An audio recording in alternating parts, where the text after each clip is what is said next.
14. There we go. Hey, Hi. welcome back. What does the saying go? It's our motto by now. Entire episode, unless there's a technical difficulty. Honestly. It's just become our thing. What were you saying, Cap, about We're comics? talking about Marvel and DC and how characters were so much more relatable due to the fact that they had flaws. That isn't to say that the comics were better or worse, because I still loved reading about, the Green Arrow and Batman and Superman. But it wasn't until after they realized that these characters from Marvel had these flaws that DC started introducing them, and especially some of the storylines in the 60s and 70s, were really heavy. I mean, the content were really heavy, but the same thing can be said for the characters that you create. I have my own flaws, but I can also make a character that may explore a different personality, like the character that I have, Kale Forgeheart. He is very, not really innocent or naive, but just very simplistic in his way of thinking. He worries about the metal that he works with, and he just has a simple way of looking at things. Whereas you don't have to make a complicated character, and that's the one thing that we want to make sure everybody takes away, is that your characters are as complex or as simplistic as you want them to be. There's nothing that says you have to make a character this way. Yeah. You don't have to make, like, freaking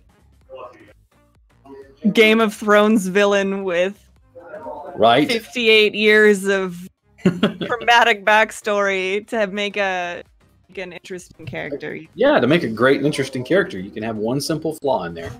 Yeah. Take Tristan, for instance, who was played by Charlotte for a short period of time. Yeah. Tristan wasn't an overly complex character, but he had a little flaw that we talked about ahead of time that made the character super interesting. But at the core of him, he was just a basic fighter. It was those little things. He was a good time. that gave him characteristic. Then you have sorry. And then you have characters on the other side of the scope there, the scale, like Ash, who was not only complicated and complex, but also complicated to build because there was no Skyward in class. I had to come up with all of that and work it out. But luckily, Larry Dixon, who is amazing, and you should follow him on whatever you want to follow him on. Twitter, he's there, and he draws all the time, and he's just amazing. He's really good to work with as far as like developing the characters and things like that. And so he really wanted to make sure that there was a lot of personality. But it was actually one of the biggest self inserts I'd ever seen. Yeah, Ash is Larry, and we love him for it. Larry is a bird. Larry and Merv, who pops in and out every once in a while. We love Merv, but Merv is also a bird. Yes, our bird friends. The other thing I want to talk to you guys about is that don't be afraid to have secret things going on with your DM. Oh yeah. For the longest time, Wraithlin, which is Aethlin, and Rollin, which was our two characters from Curse of Strahd, was a very well kept secret. They were together until what was it that until Strahd showed up after stealing Aethlin. Alright, so I almost got obliterated. Here's what happened. Aethlin had gotten taken by Strahd, and the DM had talked, Cap, our DM, had talked to me about this beforehand. He's like, Strahd is gonna show up, and he's going to take a party member. Are you okay if it's you? And I'm like, sure. Mostly because I was the only character in the party that we could guarantee would actually deal with Strahd and not just try and kill him. Because I was playing a chaotic neutral rogue with a set of morals on him that suited Strahd's. That suited Strahd's purposes.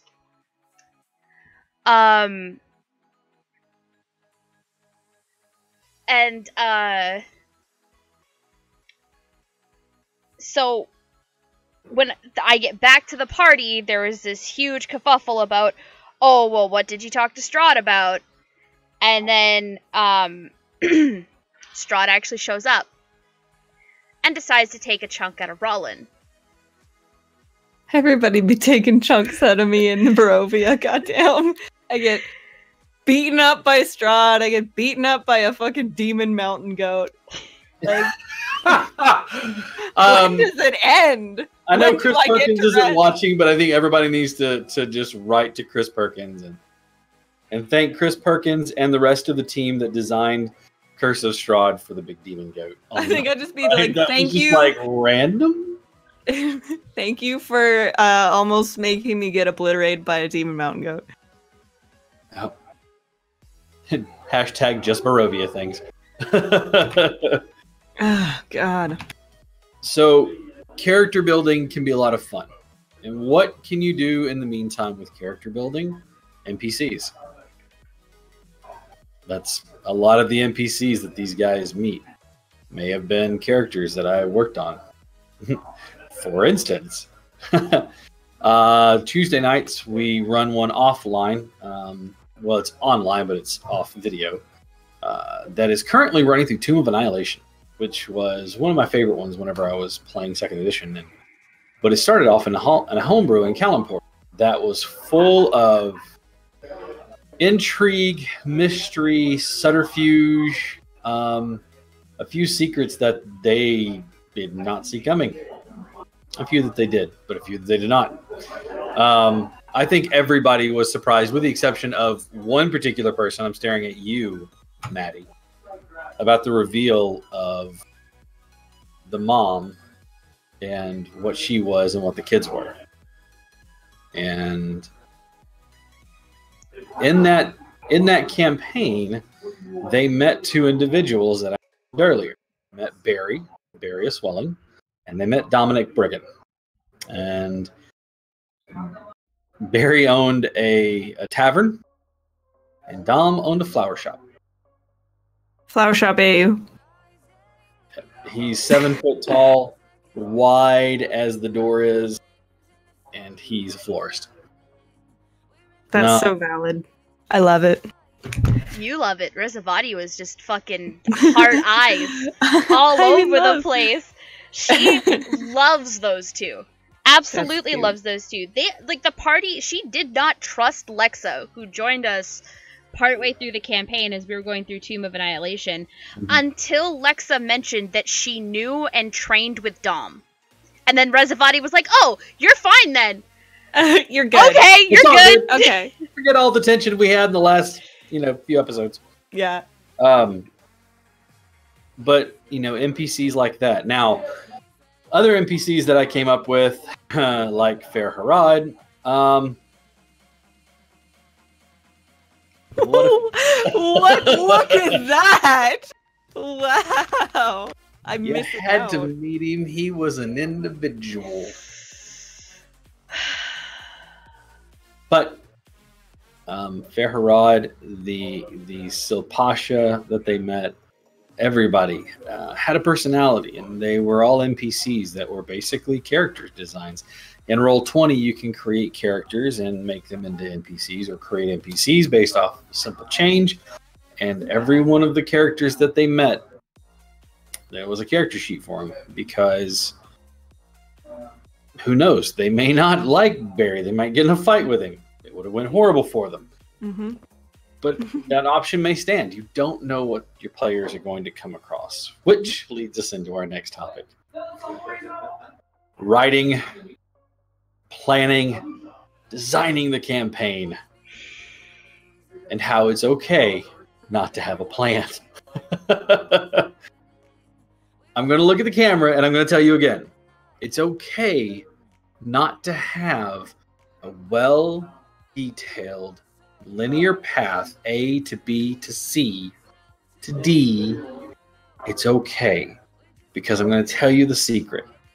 Your players, as soon as they get a single thread, are going to throw the whole plan out the window, because you will want them to meet in a tavern to start an adventure together, and they end up in a tavern brawl with each other.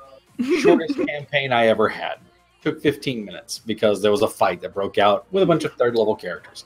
That is fucking amazing. Yep. Oh my god. Yep.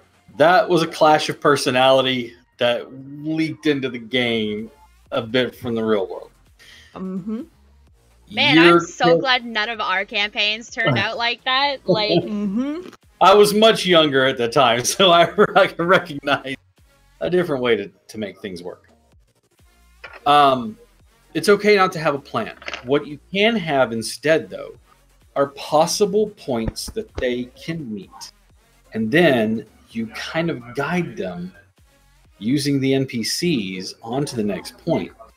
Because they will latch on to the most innocuous thing, which is how Sarness's Sundries and such came about. I love him! You only hate him as Rezavati. Every other character you have to say his name, you're fine. It's only Rezavati that you hate. For a little context, Rezavati is the character I play on Tuesday nights. She is a Naga. We classify her as a Yanti pureblood abomination. She is a Naga. She is snake from the hips down. And scaled up to her neck, like claw-like hands, has a forked tongue, and speaks with elongated S's. So saying something like Sarness's Sundries and such is a pain in the ass! Especially since they kept going back to them. Oh my god! Because they like to hear me... I wanted to die! I guess it was because they like to hear me do his voice or personality. I'm not sure. Okay, it's great because I even told you to fucking say his name. I'm like, please just do it. Give me a little voice clip. Hello. I am your humble hedge mage, Starness. It is a pleasure to have made you. Oh, look at you again. How are you? Stunning. Bellissimo. Also, as a note, sorry, Kat, before we keep going, as a DM, you don't have to do the voices. You can be a stellar DM without the voices. This is true. This is hands down absolutely true. For me, I am a big theater guy, and I like to act, and that's what got me into role-playing games. My characters do voices. I do voices for the NPCs. I do voices for everything. And I do them by regional dialect as well. So currently in Foundations of Adelar, the area that they're in is a little blend of Scottish, Irish, and kind of brogue. More Irish than Scottish, but in a little bit of brogue here and there. So, you know, it's not unusual for them to meet a character that talks like this the whole time. But again, like Maddie said, you can be a fantastic DM without doing the voices. Well, Hi. Thank God. Hi. My name is Maddie. I can't do the voices. And Maddie is a great DM. You're doing great, sweetie. Actually, I got one of the best compliments ever. Despite the fact that it was from my mom. Might be biased, but still nice. No, it was... No, I'm just kidding. You're a good DM. Cap is only better than you because he can do the voices. So, I am on par with the Captain Sack himself. And the only failing I have is the fact that I can't do the voices. I say that. Which, I don't know. I just try to have fun. I don't know. No, and she wasn't saying it as an insult, right? Like, it is a compliment. It's a huge compliment. Shit, I mean, you've been doing this a lot longer than I have, and the fact that she considers me on the same level is holy shit. But, because she does. She plays with you, and she plays with me, because I run a weekly Thursday night campaign with her. Mm-hmm. It is warm in here. I gotta get out of this thing. Oh, I'm sitting next to a window that doesn't have any weatherproofing on it, so it's getting cool in the room, so I'm leaving my sweater on. Whew. You mean we're not getting naked now? This isn't the part of the show? No, this isn't the part of the show. I'm keeping the shirt on. You don't want to see under the containment unit. It's just not good. It truly is a dire bear. Fuck off, Jack! You love me. I do. Which my it's two funny bit comedy is what you guys live for, okay? Yeah. That's it. Yeah, that's why I'm still friends with you. In talking about comparisons with DMs, which, first of all, be you. Be the DM that you are. It only takes a little bit. Have some passion in the story you're telling. A little bit of timing. And be okay to mess up. And know that you're going to mess up. And be okay with it. Accept it. It's going to happen. And nothing's going to go to plan. If you open up... Yeah, nothing. Well, nothing! 28 years has taught me that's why you don't plan. Because it will not go according to plan. Like, so I'm sitting there like, oh, they're going to go in and fight the goblins. It'll be fine. No! Brenlaw just sets fire to the fucking windmill. It was easier. It was a path of least resistance. I guess. Like, it's not even like they're that hard to kill, but... Was there anything cool in there? Says the one who is currently talking to the only party member who has been down twice by what has been in this town. Poor V. I feel so bad, but like that shit, like it happens. The most heavily armored character that they have, and he always goes last. Yeah, get a better initiative score. The rest of us are just like. Thankfully, he's also the cleric, so he can just kind of walk up and go, "All right, you're fine." Yeah. That's what you get for fighting in heels, V. What'd you get? Be okay. Be okay with yourself to make mistakes. Don't have a well thought out plan, but have talking points or places that you want them to go.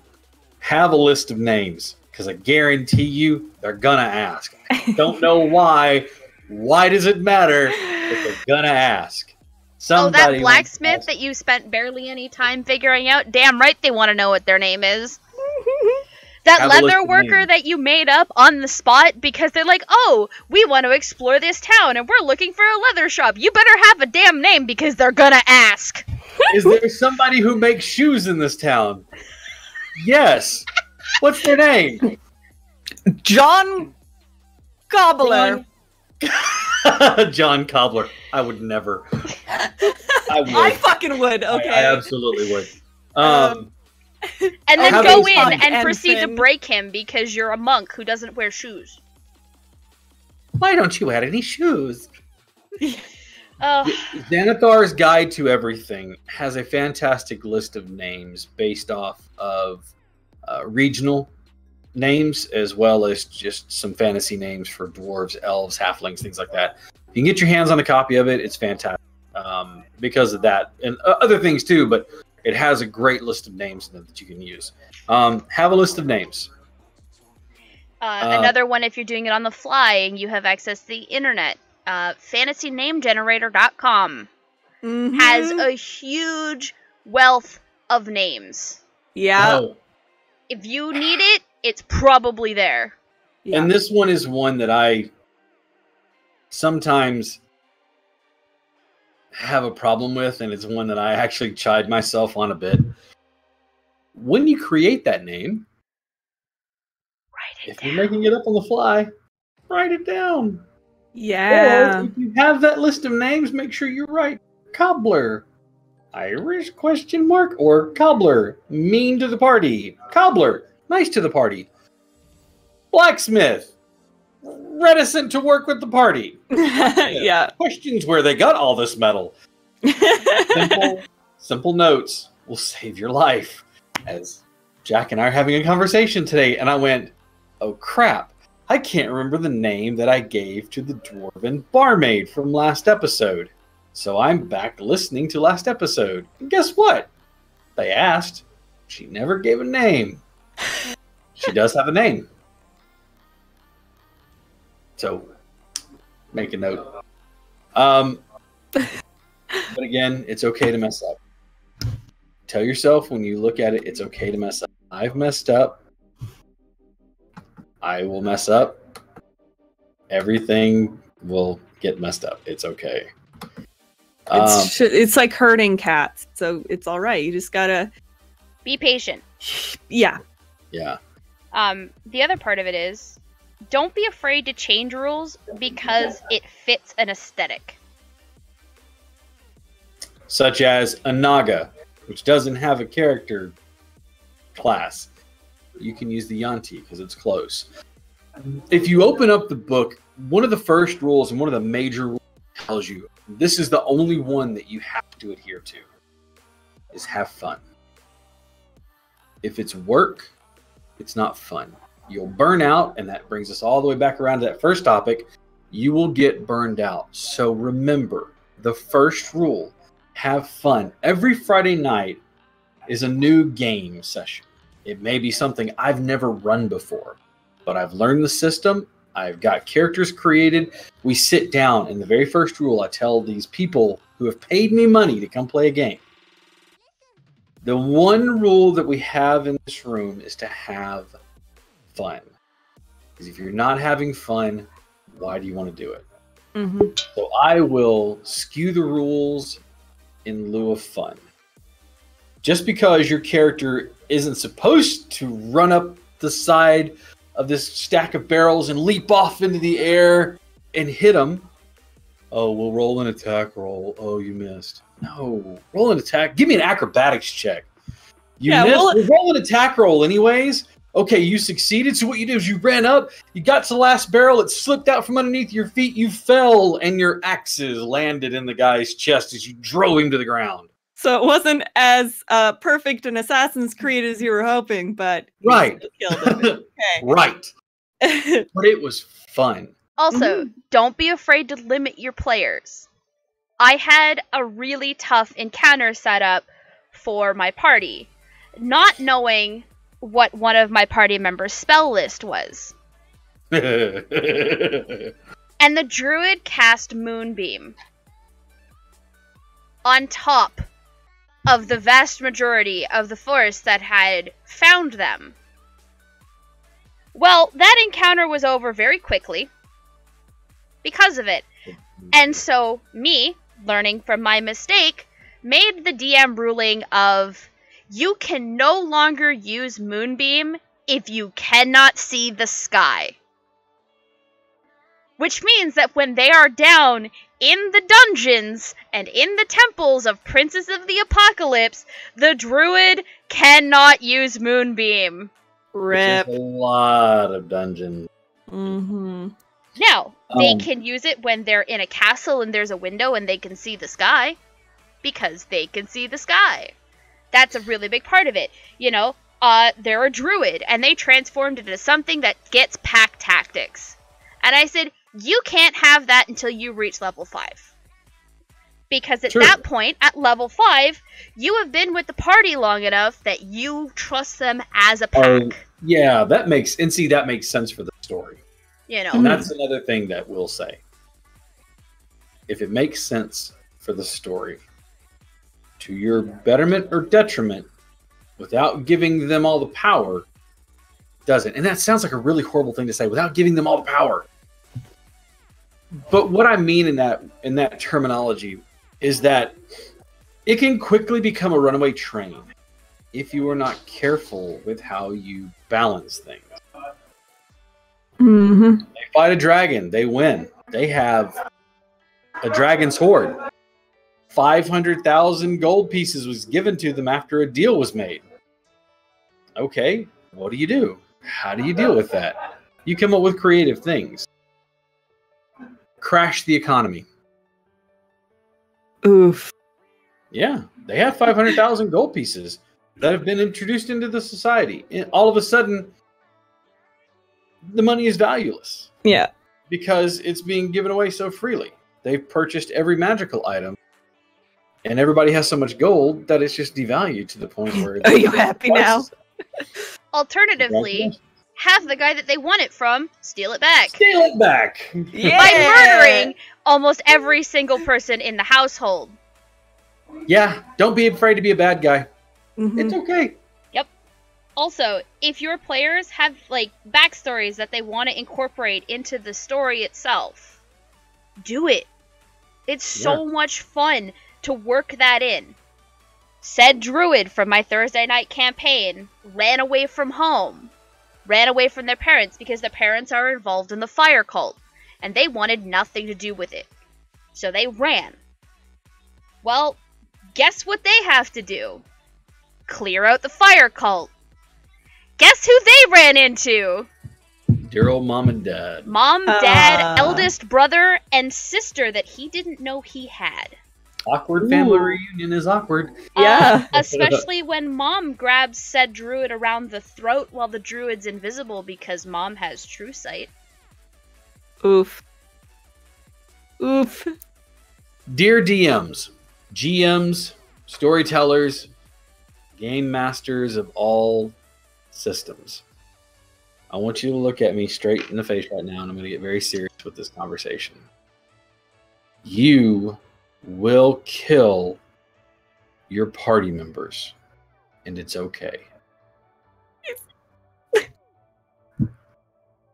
One of the struggles that I had when I was coming up as a DM was killing a party member.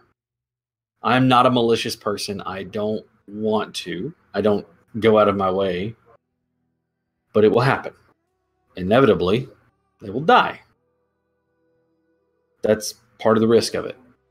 Don't be afraid to let that happen. Don't be afraid to make it a very solemn moment. Don't be afraid to put story into it. And don't be afraid to kill the characters. It's going to happen.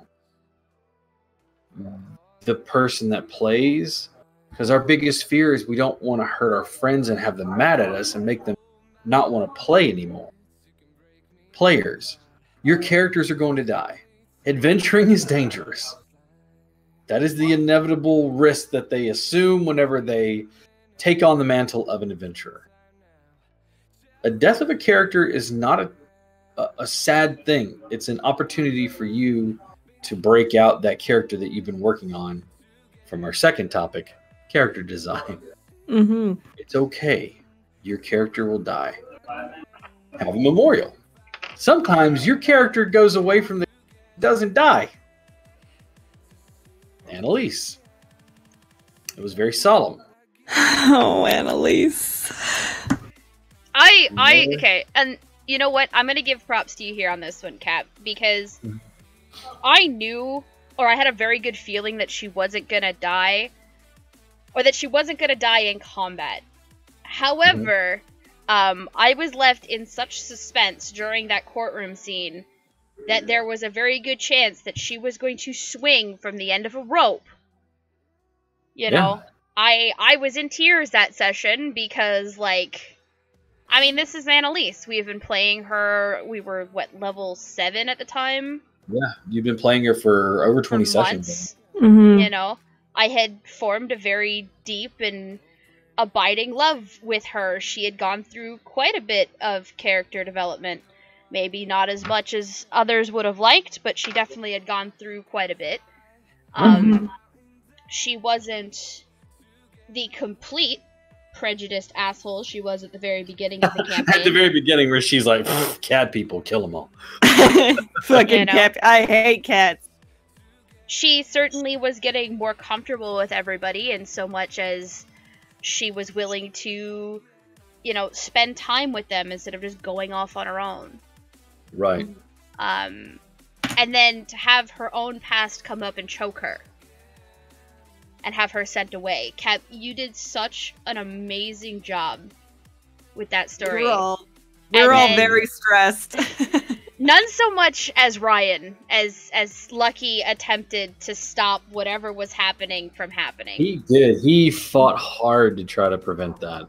Yeah, he did. Can I backdate the order? Can I, you know, grease palms? Can I do everything else? And yeah.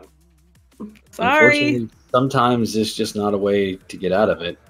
Yeah. And to that effect, with Lucky's own deal, watching the entire party, who usually look at Lucky with such disdain for his antics, fight tooth and nail to prevent him from making this deal. It was truly an interesting thing to see. Now, the new, I'm going to say anything about Lucky, but know that right now, Lucky is like he's holding down something very powerful. And that's all I'm going to say about that. Thank you for your sacrifice. Ryan knows. Yeah, he does. Ryan knows what's going on behind the scene. You know, and don't be afraid to fuck with your players. You know? Do not be afraid to fuck with your players. I am still waiting for you to just give me, like, PTSD in this newest campaign, Maddie. All right. I'm just like, who are you gonna make show up? Who? I love watching Maddie get upset every time I'm like, okay, as you carefully lift the lid, give me a dexterity saving throw. Okay, good to know. You open the lid, nothing happens. Flip table, walk away screaming. Have fun with it. Yeah, it's still not as bad as the time that Calista was like, oh yeah, nothing else in this fucking place has been a mimic. I'm just gonna open the wardrobe. Oh fuck, it's a mimic! Son of a bitch! My hand is stuck. Not the treasure chest that everybody assumes. The wardrobe. The unassuming wardrobe. And I'm just like, well, alright, I guess. This is how I'm gonna die. I'm just gonna quickly make a fighter because Callista's dead. No. Me and my, what is it? Inflict wounds? Yeah, inflict wounds. Yeah, you inflicted wounds. Let me just, this could go terribly wrong, but let's try it out. I have a very good feeling that Yinfir is just, he's gonna go out like a firework. No, Yinfir will be the one that makes it all the way to the last of the campaign. You think so? I don't know. I think Yinfir will be the one. Yinfir and Arneth will be like the only ones, the last men standing. But and Yinfir is only alive because Arneth keeps saving him. This is... That's why you bought him the bracers. Is that right? Mm-hmm. Mm-hmm. As a thank you gift. So, so don't be afraid to kill party members. It's a risk that they take. Party members, don't be afraid to have your characters die. It's going to happen. They're adventurers. There's a very risk. As a matter of fact, this game right here, it's called Dungeon Crawl Classics. This game, literally at the beginning of it, you start as 0-level peasants. You were told to make upwards of no fewer than 3 to 4 characters. Because the attrition rate is horrible. They ran this dungeon, the first dungeon, with 16 0-level characters, of which 4 made it out. Oh my god! That sounds like a fun time, though. With 4 characters each. Just right off the bat. Wow. The party lost one guy right off. The first thing they met was a door. When he tried to open it, it obliterated that character. Gone. So I told him, I said, don't get attached yet. Because if you survive the dungeon, then you can then we can talk about it. Become an adventurer and have an actual class and level. Before then, you're just a peasant, a yeoman, literally a potato farmer. Don't be afraid to lose a character. Always have a backup. And it's fine. This is a personal thing on me. If you have Buff, the paladin, and he dies, come up with something original, not Duff, the paladin brother, who's here to avenge Buff. There's nothing wrong with it. Do it if you want to. It's funny. It's just a personal thing. Don't mind me. Just yeah. To be fair, the character I had originally made to replace Annalise was going to be an artificer from the Church of Castalia. She was going to be a gunsmith with the only gun in the world. Yeah. Which would have been sweet, by the way. Which would have been hella sweet. However, when I found out that Lucky, given what was happening with him, was becoming an artificer, I'm like, well, I'm going to change that, because there's no reason to have 2 artificers in the same damn party. There's always a reason to have 2 artificers in the party. Yeah. See, I still stand by my idea of having a party full of wizards. Oh, no. Yeah. Wizard party. Mm-mm. Yes. between the different school of magic. Jack, how many times did Aethlin save Roland's life? It was only because I didn't pick any spells for myself, okay? I tell It you was what, you all can about you guys. You're welcome. You have a party full of wizards with one cleric who is of the arcane domain, so that he has access to wizard spells, but he also has healing magic. So Fuck yeah, bitch. Yeah, see? You know what's up. Yeah. You can call them the pointy hats. Uh, The wizard hats. Okay, yeah, but make sure they're like witch hats or wizard hats and not like clan hats, because that could get awkward. also, don't. It's just don't- one face mask away from being Oh my god! As one as face a flap player- away. Oh, As a God. player, don't be afraid to double up on classes. For the first few months of our Tuesday night campaign, when we were doing the homebrew, we had 3 rangers. 3. That's a lot of arrows. No, Nope. no. It was So, one ranger one of who them- had arrows. The other 2 fought with short swords or long swords. Nice, yeah. See, I don't have a ranger, so I don't know.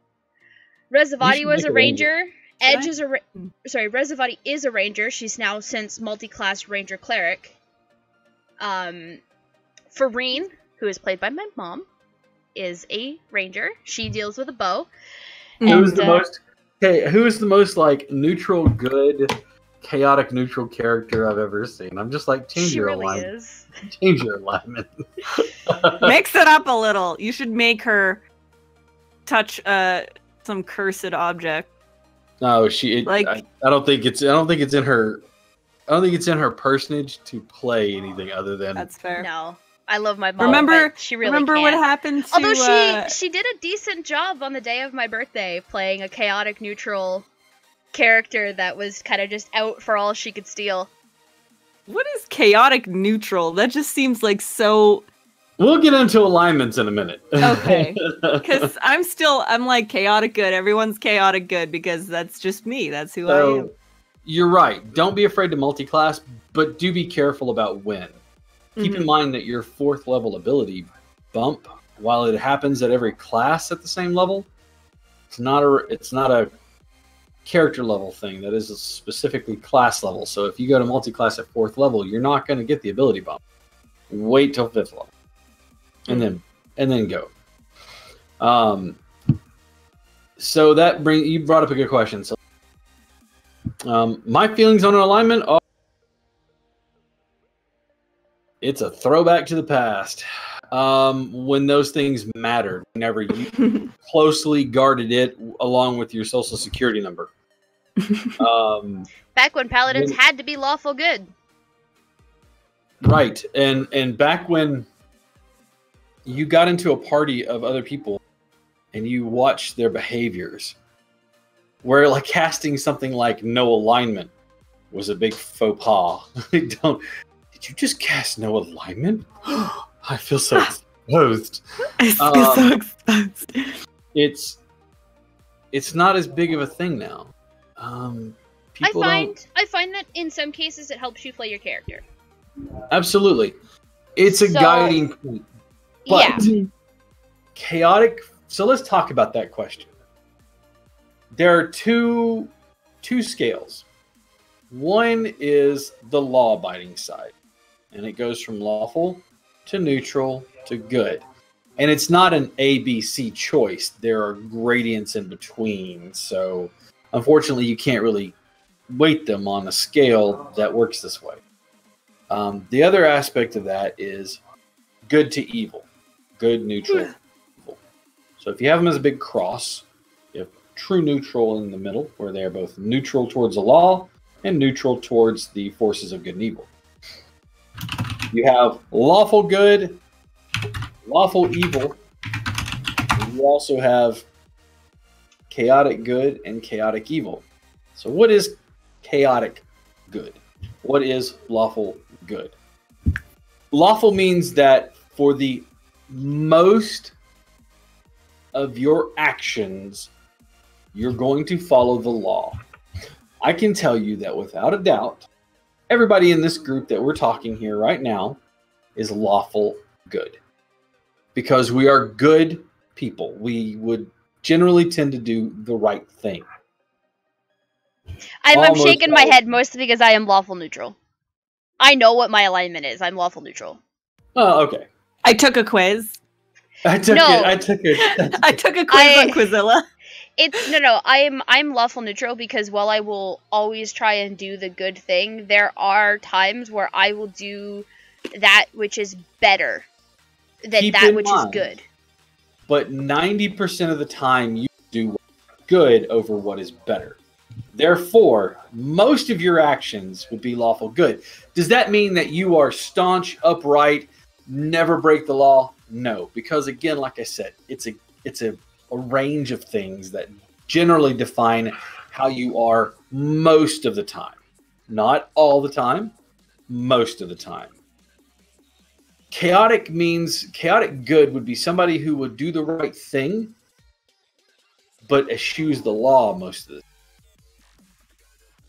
So they would say, I'm going to speed every single time I get on the road. But they wouldn't hit a squirrel. They would swerve around it. Mm. You know what I'm saying. Something along those lines. But they don't care for the law. For good comparison, think Robin Hood. Very much Robin Hood.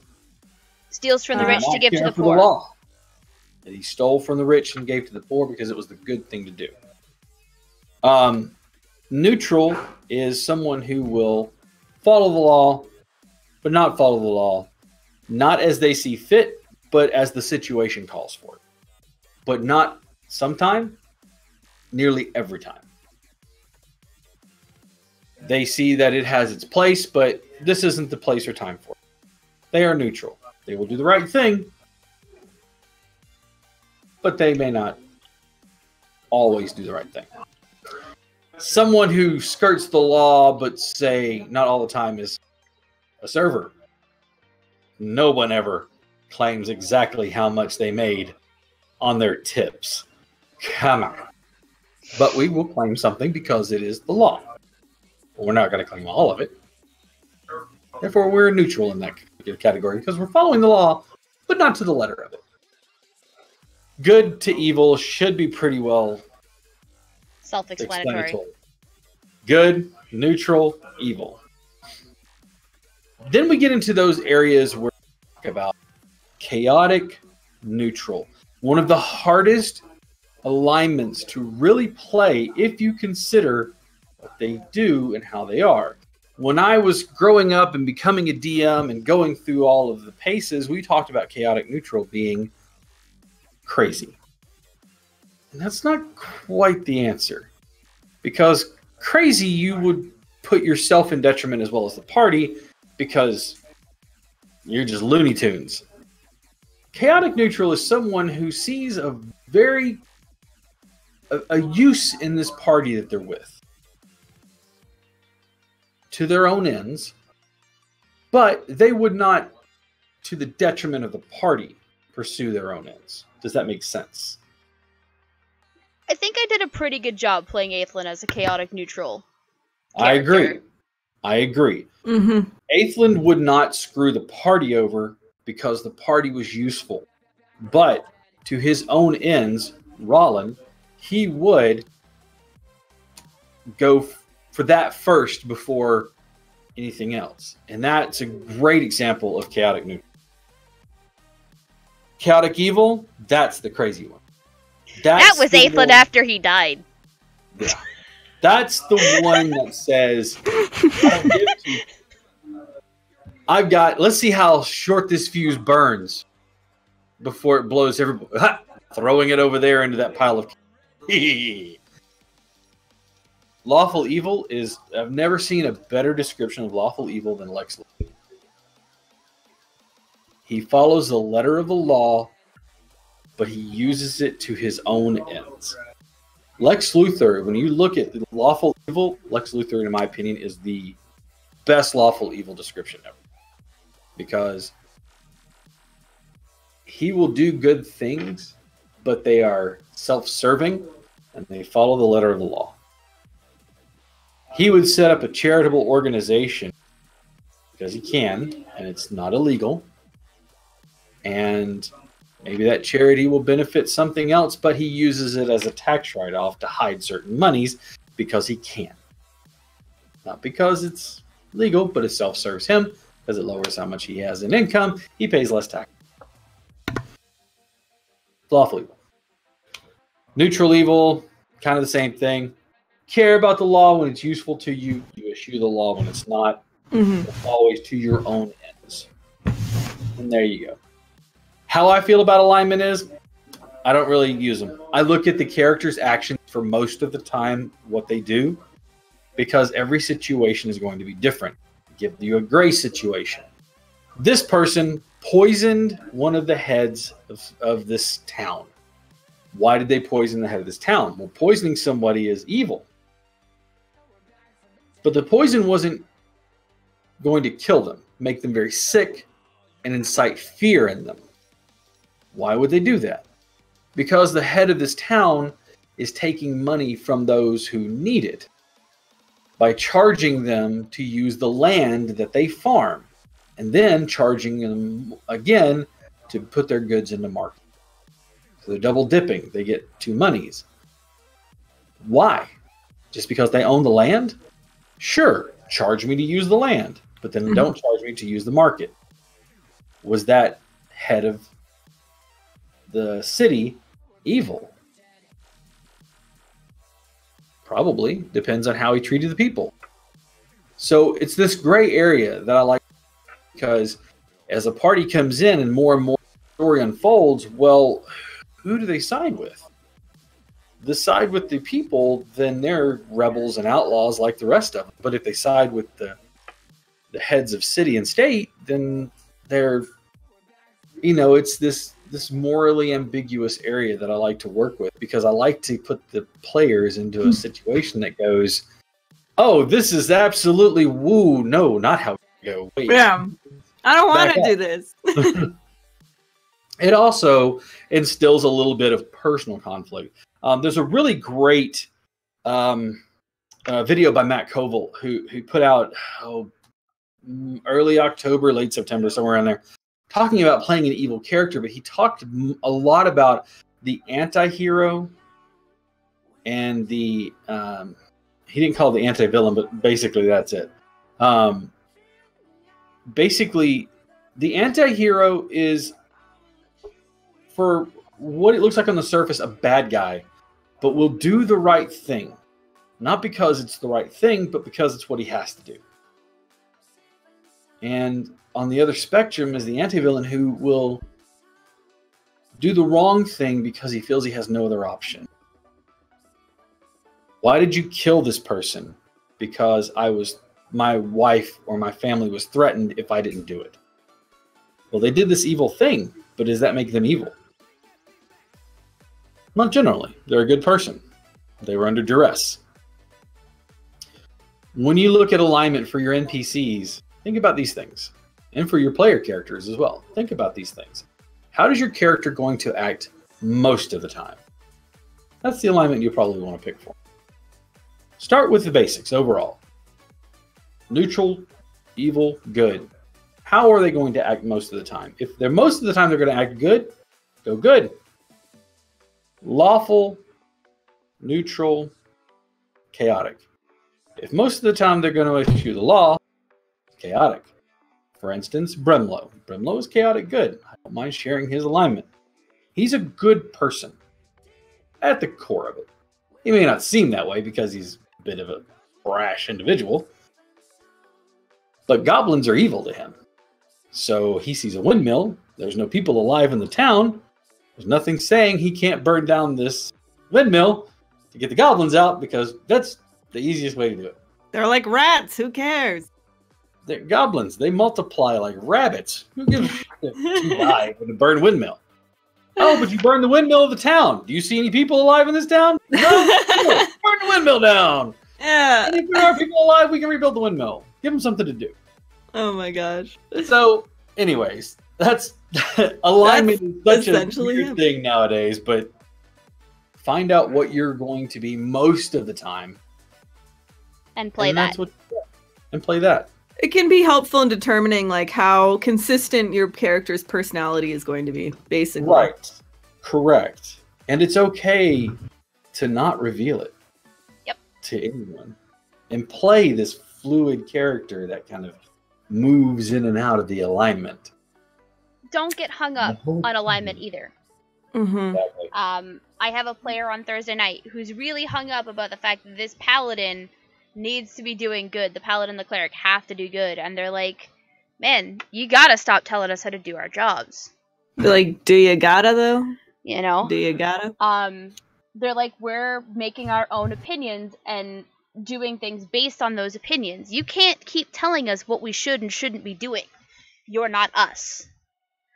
And I feel like we've run into this issue before.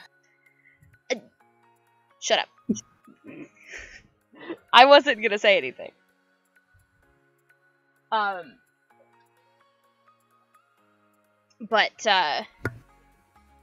No, and for me, like, if you're playing with me, and I know that both Cap and Jack do, and V plays with me as a DM on 2 separate nights, alignment, it's a great baseline, but it's not the be-all, end-all of what your character is. Mm-hmm. You know?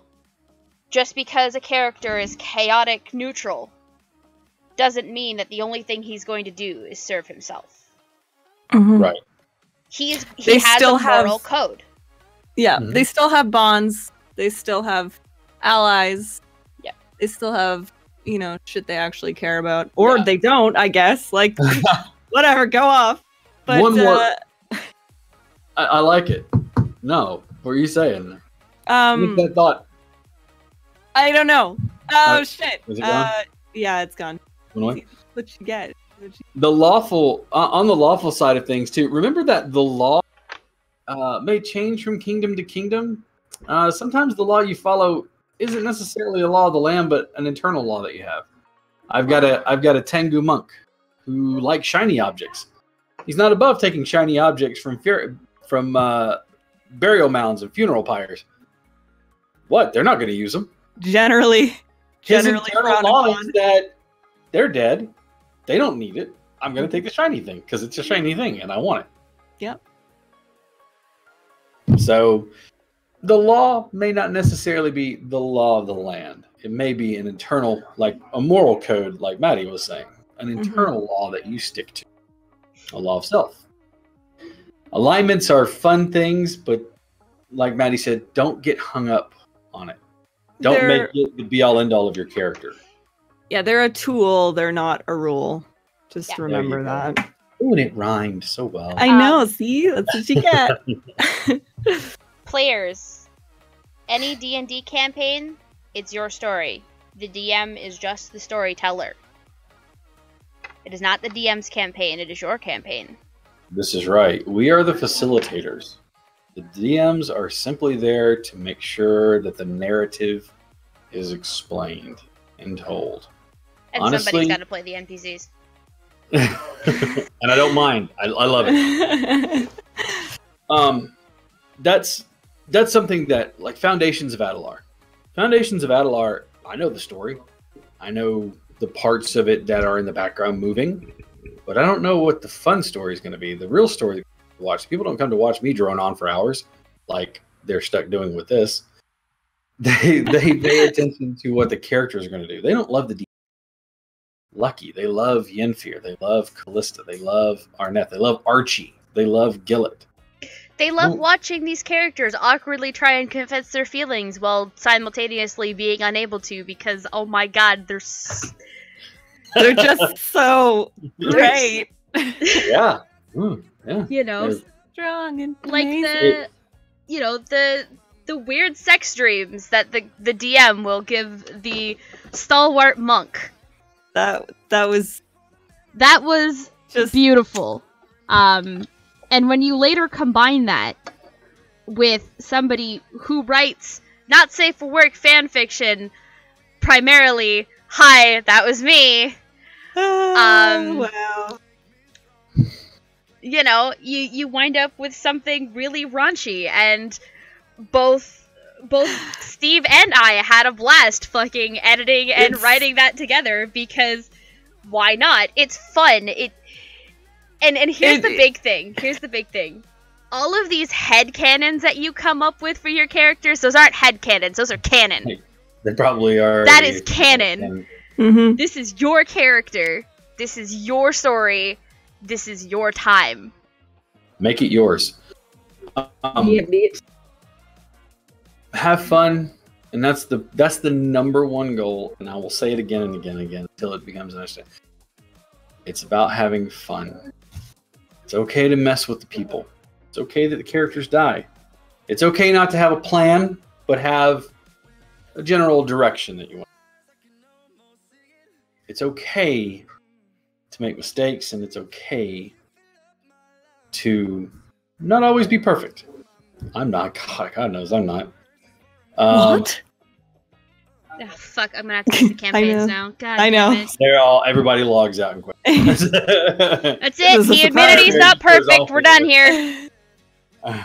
Wow. As is evidenced by tonight's episode, we are not always perfect. Uh-huh. 'Cause there's not everybody here. But it Well, happens. not everybody here. Actually, we have a few people who are MIA, and we're still kind of like... It's okay to take a break. from Yes. But for the love of God, tell your DM. Yes, that helps. Please. I'm gonna Especially be if it's an honest, episode thing that you're broadcasting on air. So what I'm... As a DM, the number one thing that frustrates and annoys me is when players will tell other players they're not coming but won't tell me.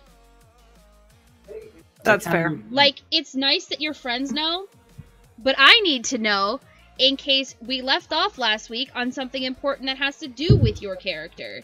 And then I have to come up with something else to On the fly. fill the time on the fly. And, you know, well, maybe I wind up doing something specific with another character that I wasn't prepared to do, so it's not... They're not getting the right kind of time that you would have gotten because I've already got your stuff prepared. Mhm. You know, have a little courtesy. If you're not going to be there for session, let people know. And if you're broadcasting and you can't make it for session, let the person who's in charge of streaming know so that they can update the overlay. Jack. That's my fault. Jack. No. I'm adding Jack this time. Because Jack does this to me a lot. Well, Sorry. I mean, like, I Is it about not being always... perfect? Yeah. I always tell Cap, so it's Cap's fault. Sure. Why not? Sure. Yeah. I do try to make it to most sessions, but, you know. Yeah, no, it happens. I'm I'm just giving you shit, hun. I'm a busy girl, and I have ADHD, so... That explains so much. Hang on just a second, guys. Yep. Come in. Hey. Oh. I heard about another group. Yes. And sometimes when you're broadcasting from a live location, you have fun things happen. Were they gonna bring people into your room? I don't know. It was like, I heard about another group. Not here. No. No. Yeah, There's no we's one the else. group. There's So no what one you're... else in this room. So what I'm gathering from this talk so far is you all are going to tolerate me running a one-shot and just sitting there for hours dealing with my terrible jokes. And that's it. That's what you're going to do. Absolutely. What level are we starting at? No. You get to start at level 50. No, I'm kidding. Oh, shit, Um, okay. Well, then fuck if I'm starting that high. You all I'm are there. gods. No, you get to start as peasants. That's a good idea. Here, I'll send you this book. I'll send you this book. You can pick it up. It's only $5. Oh, only Those are- $5. Those are US dollars. I don't know. That's so a it's fucking like 37. That's a It's fucking 37 trap.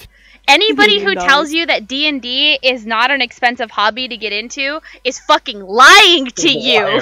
They Yeah. probably work for them and are trying to sell you books. Yeah. You should buy all of them. When the hardcover books, the DMG, the Monster Manual, the PHB, when each of them, hard copy to have them in your hands is $75 a fucking pop. Yeah.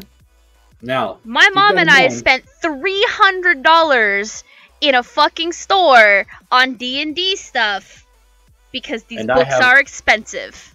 I have all but 2 Holy shit, of the dude. current release. I do not have Mordenkainen's Tome of Foes, and I do not have Waterdeep Dragon Heist. Like, let you buy- alone the dice. You will Yeah, keep the dice. buying dice. You will say that you have enough dice. You never have enough dice. It's just one of those Ever. things. I don't know where I'll put my dice back, but yeah, you don't have enough dice. How many people buy dice per character too? Honestly, I actually have no physical dice. Like I have not fallen into that trap because I don't Yet. actually play with any yet. Because I don't actually play with anybody in person yet. Or kickstarting dice. Oh yeah. Oh, I've seen so many beautiful sets on Kickstarter. Oh.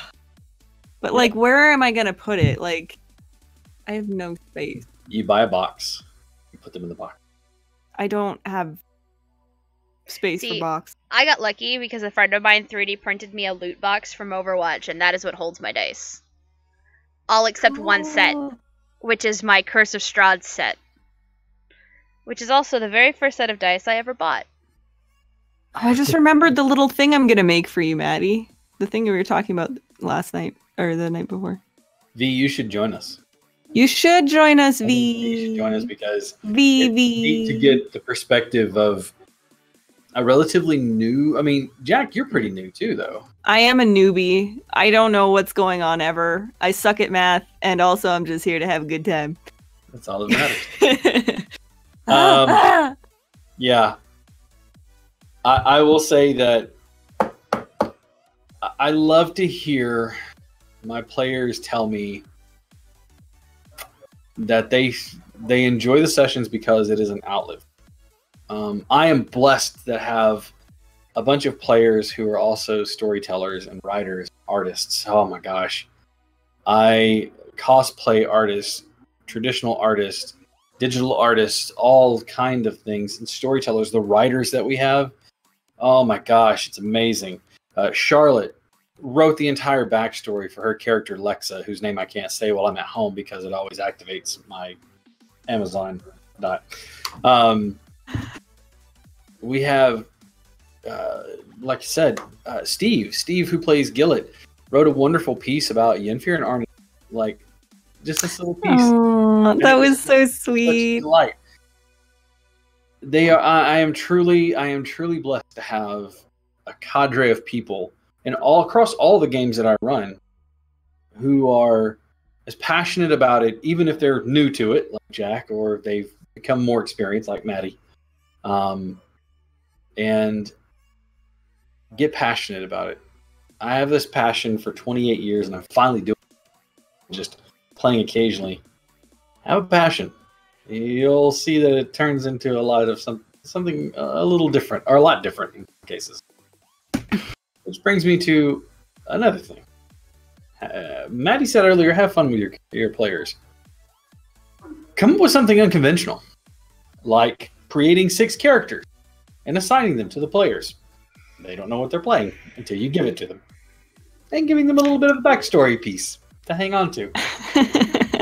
And then make them play against their type. Yeah, my favorite thing to do ever, and doesn't Like stress making me the out. socially awkward player be the captain who has to make decisions.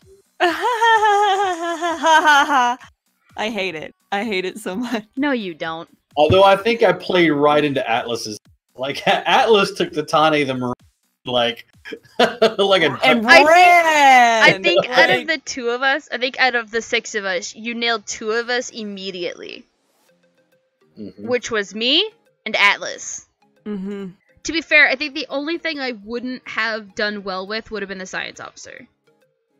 That would have I been think- interesting to see. That's the only one I wouldn't have been able to do because of my background. I have minor medical training. So Nara's, like, playing Nara is just, oh, well, I'm just going to go back to the time when I was going to be a nurse. Looking back on it, it's almost like I would have loved to have put Atlas as the science officer, given the backstory, the little bit of back history that they have, just to see how Atlas would have played that. Honestly, I'd like to see how Atlas plays all 6 of them. Honestly, I think we should just have a campaign where Atlas plays all of the characters, and then we could just watch and enjoy. It's just Atlas in different masks. love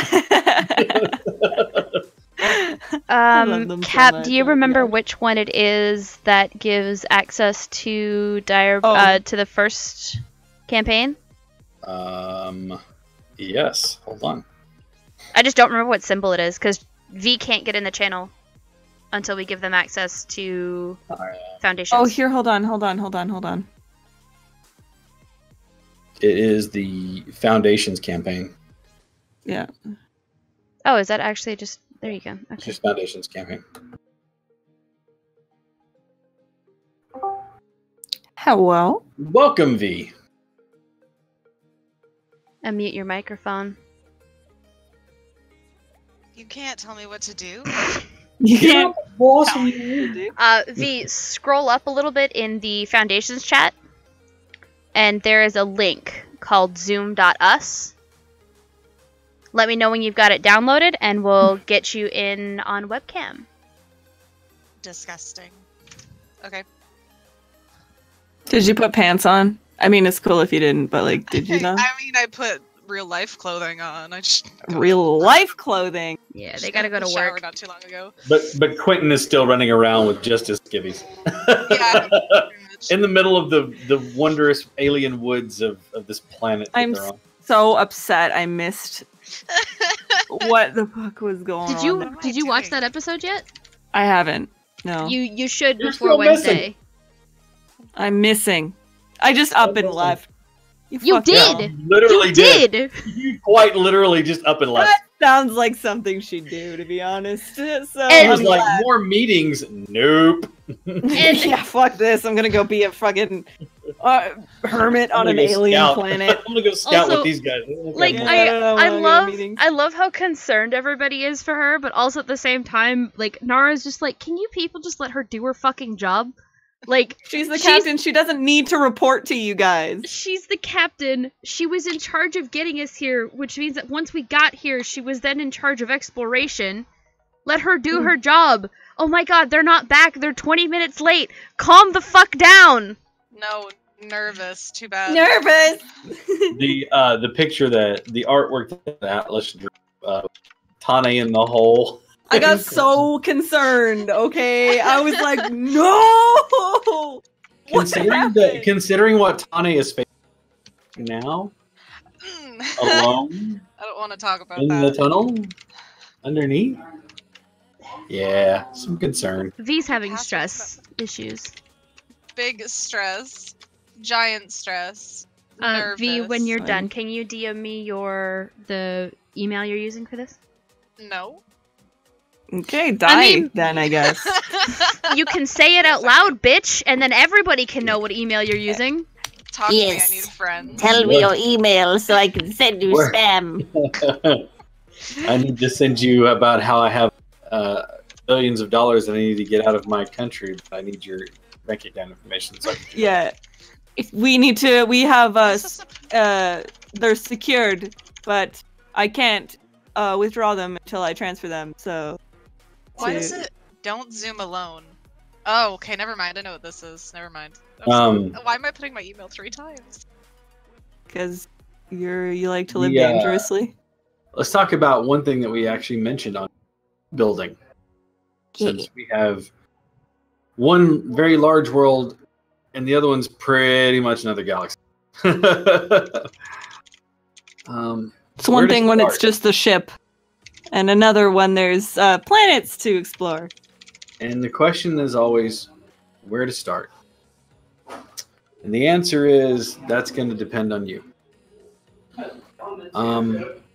Kyrith is continents, cities, kingdoms, mountain ranges, everything. Edgermon is a handful of cities and locations, beautifully described. But for the most part, it's a lot looser. There are a couple of cities that are always existing, Zeralhend being one. And then you have Alone in the Void, which has multiple planets, different star systems. Within those planets, you have different species, different locations, different cities, different ranges, different types of weather, different types of structures, different types of things. And so where do you start? You can start as small as a city and build out from there, or you can start as large as a galaxy and work your way down.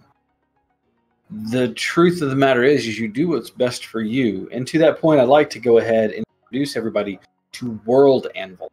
If you've never heard of it, and I think we have some people out there, I'm telling you right now, World Anvil is probably one of the tools that I've ever used. Because it's a container system.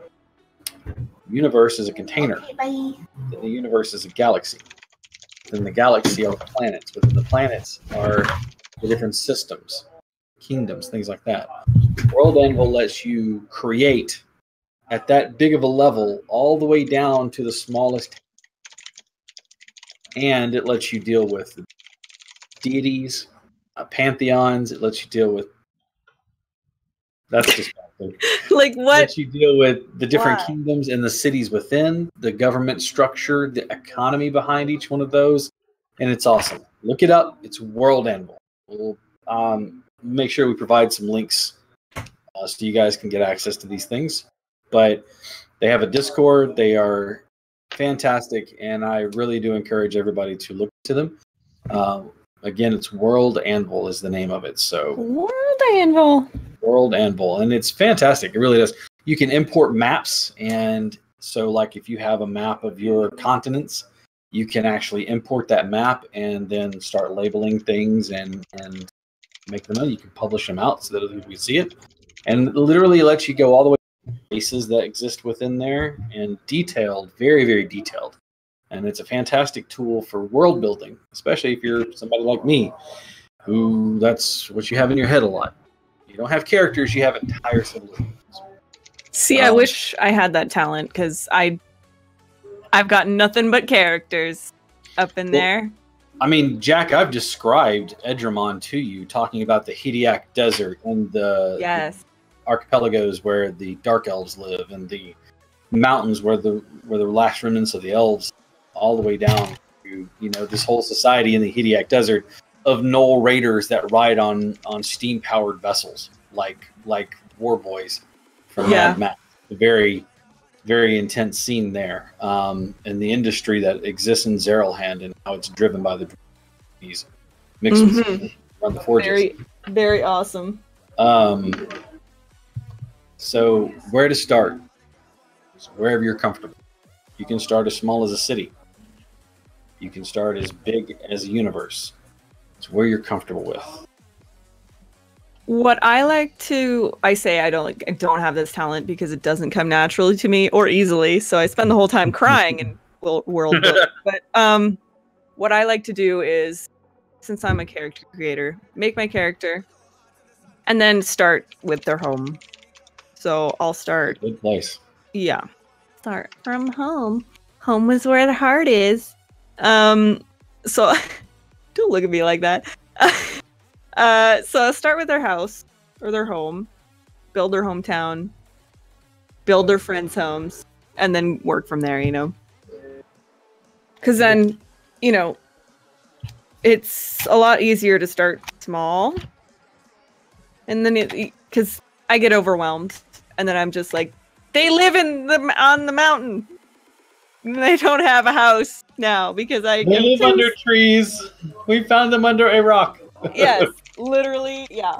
So, yeah, I get very overwhelmed. So I just keep it small and start with their immediate surroundings and work from there. One of the things that I like about world building is coming up with the out of the norm. Nothing ever says that your planet has to rotate in the same direction that Earth does. Nothing says that you have to have your sun rise in the east and set in the west. Maybe your sun rises in the north, sets in the south, because your planet spins like this weird little planet that it is. V, you're going to need to mute your microphone on Zoom. You're so cute. I'm dead. It'll be in the lower left-hand corner. It should be. It'll say It would mute. help if you unmute your microphone on Discord so that we can hear you, though. Where? Okay, we got you. So, nothing says you have to have physics that follow the natural order of Earth. For instance, they went and visited a planet that was 2 days away. Little did they know that they were spent, an extra 4 days, I believe, almost 5 days on the planet because the rotation of that planet is much slower. Yeah, and what were we up for, like, how many days were we up before we're like, you went for 2 days before you were all like, why are We we all should so suddenly probably tired? I'm so exhausted suddenly. It's only been 48 hours. It's the truth of it is that you wouldn't really recognize it if you had nothing to compare it to. Mhm. The planet system that they're in, the planetary system, 2 suns, and they feed off of each other. You know, nothing says you have to have it that way. It'd be spread far enough apart that they create this wonderful gravitational vortex that keeps everything flowing like in a figure 8 around them. That's Make pretty it up. sweet. Not everybody has an atlas playing in their game who's question why Who's you a have 5 friggin' Jupiter. Who's a fucking nerd? God. We love what? the atlas. We love you, Um, Atlas. Make up your world according to the rules that you want to govern it. Maybe there are no feathered creatures on your planet because they never evolved. Maybe everything has a thick coat of fur. Mm-hmm. It's all up to you. Maybe they're all mer people. You know, it's your choice. Maybe the planet is 80% and there's very little land mass of what is there island, so the people that live there had to adapt, and it's all full of Jason Momoas. Where's that planet and how can we get there? Yeah. I want to go. Tell us. Tell us right now. Please take me. It's just like the all-black rugby team everywhere you go. So it also helps as a DM to know who your players are. Spend time with your players outside of the game.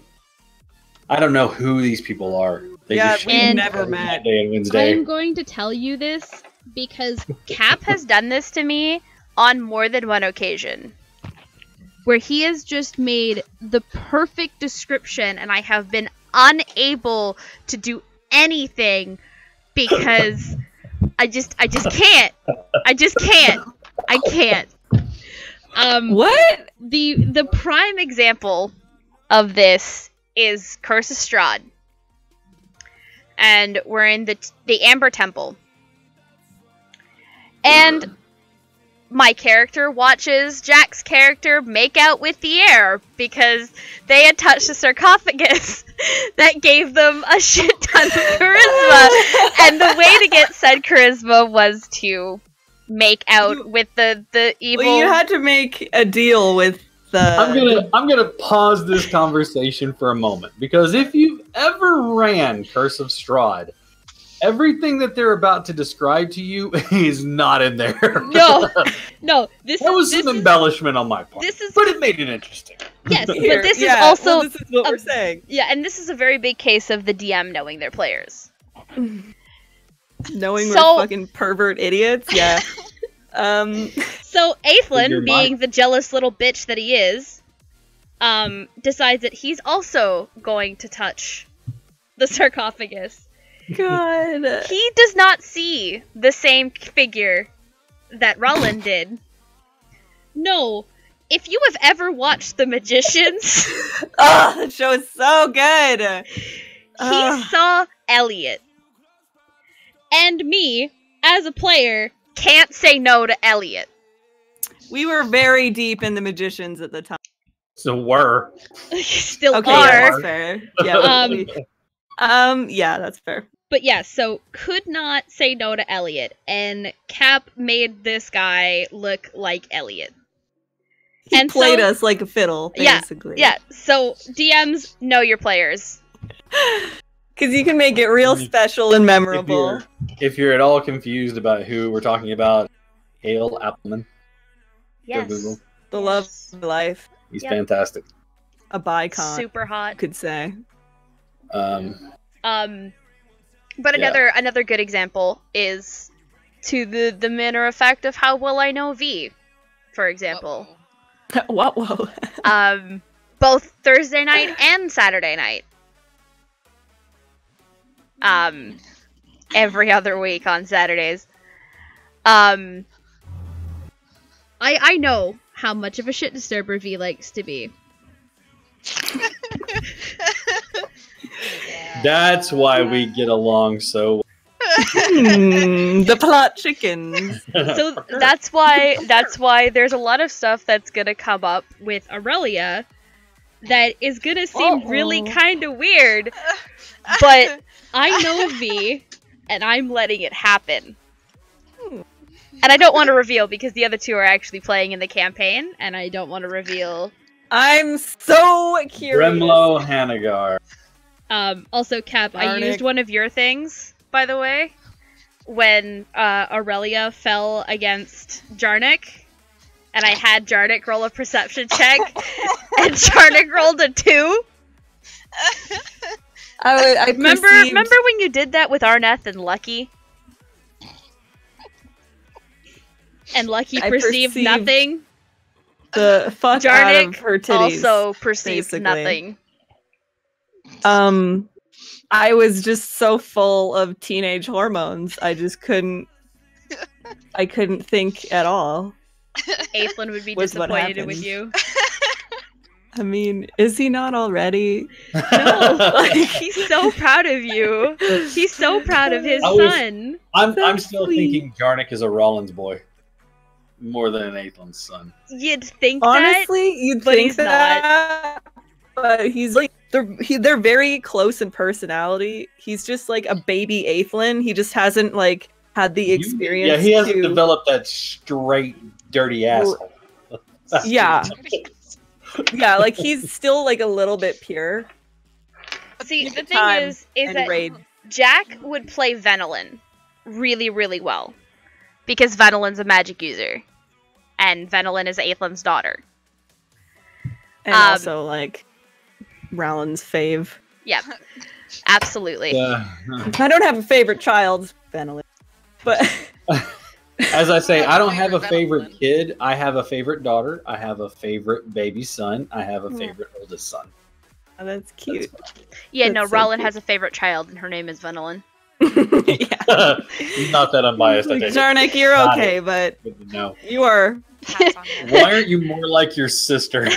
Why are you- I can't handle two people like Aethlin. Oh, and this is the real kicker because we were talking about it. And when Aethlin finds out that Aurelia is a rogue, Aethlin's immediately gonna love her. Like, just immediately. Like, yep, you are absolutely A-okay for my son. That's making a lot of assumptions. You know?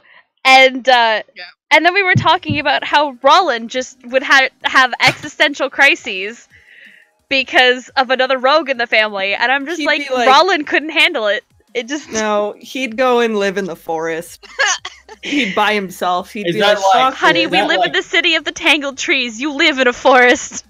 Is that like the Fair. dad who's a police officer sees his daughter dating a police officer and will have none of it? yeah." He's Yeah. like, "Fuck, fucking-lutely not." And then Nope, Aethlin's only I've been response... through enough. Aethlin's only response is to gently cup his husband's face and say, like father, like son. I fucking hate you. You're literally the worst. Oh, You don't hate I thought you me. were like, I "You're said doing that great." You're doing great, sweetie. I was checking. It's at 1%. Guys, 1%. Oh, I was gonna hi. say, I think that's the missing 1% my phone's missing. Yeah, there you go. Is that 99? Yours is at 100. I just took it off the charger. Fusion. So, but yeah, so that's By our powers combined. DMs. Yeah. Learn your players, get to know them, Absolutely. because Yeah. that really it helps them be comfortable with you to come to you with ideas for the characters. Mm-hmm. Totally.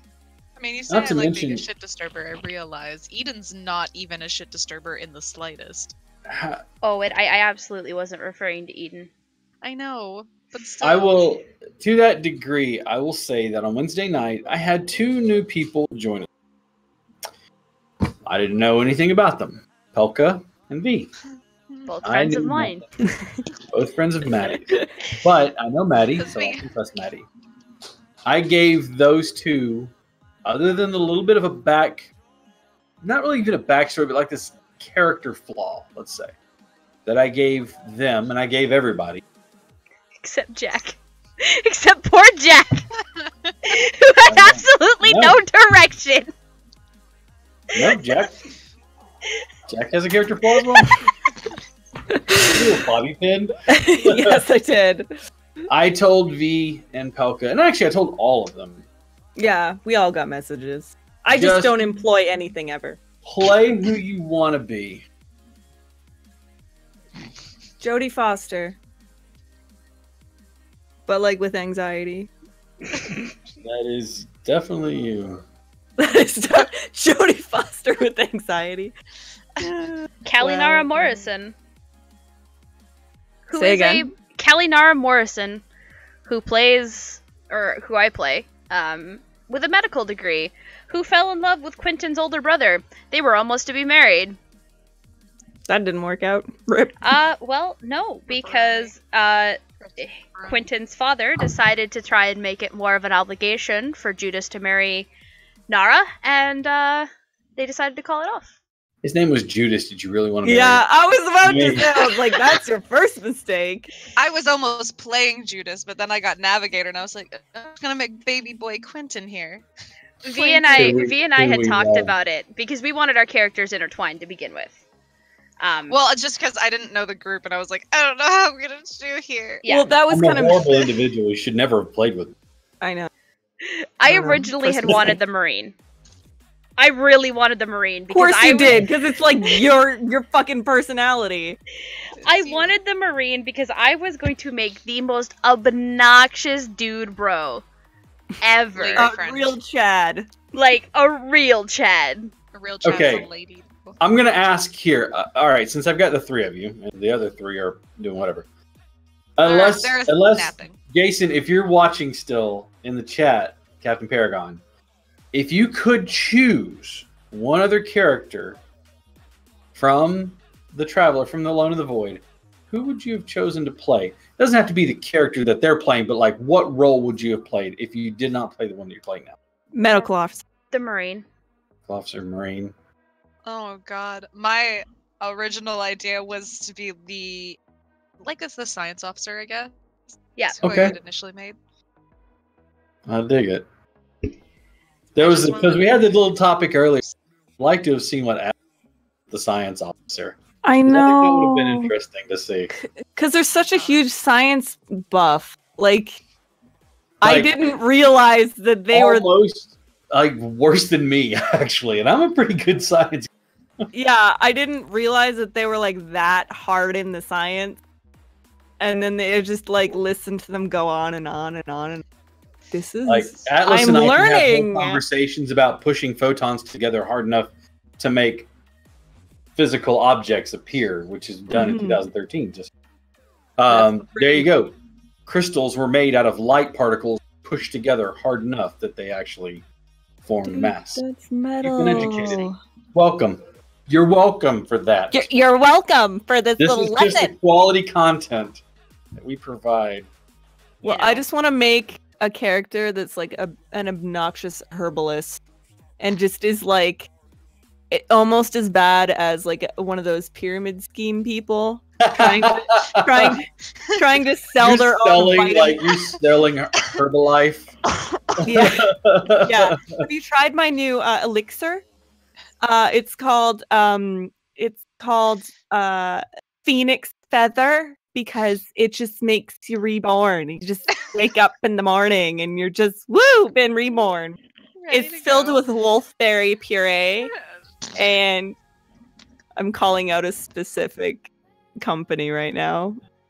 And no shade We to have them. no Tons of affiliation shade. with this individual. This is all parody, so please don't sue Please don't sue us. like one person, 6 people operation. Do it. Do it. I dare you. Sue me. Anyway, So yeah, that's what I want to do. I just want to make a really obnoxious, multi-level marketing druid. I think you should make a druid. I was gonna say you should make a druid with Mhm. the charlatan background. Yeah. Yes. Snake oil salesman. I just like oh, God. To my core. Just Beautiful. I still Okay. think one of my favorite characters to play, and I'm so sorry that I dropped, but I had to, was the living suit of armor, who was a warlock. that's cool. I loved Lyra.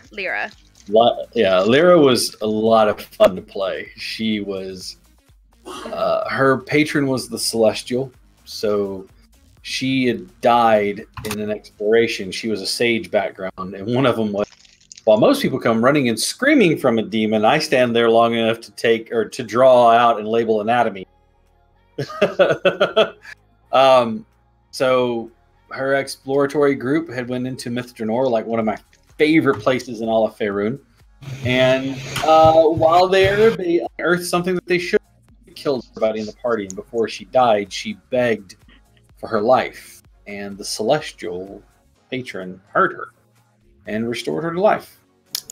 In the suit of armor. As the suit of armor.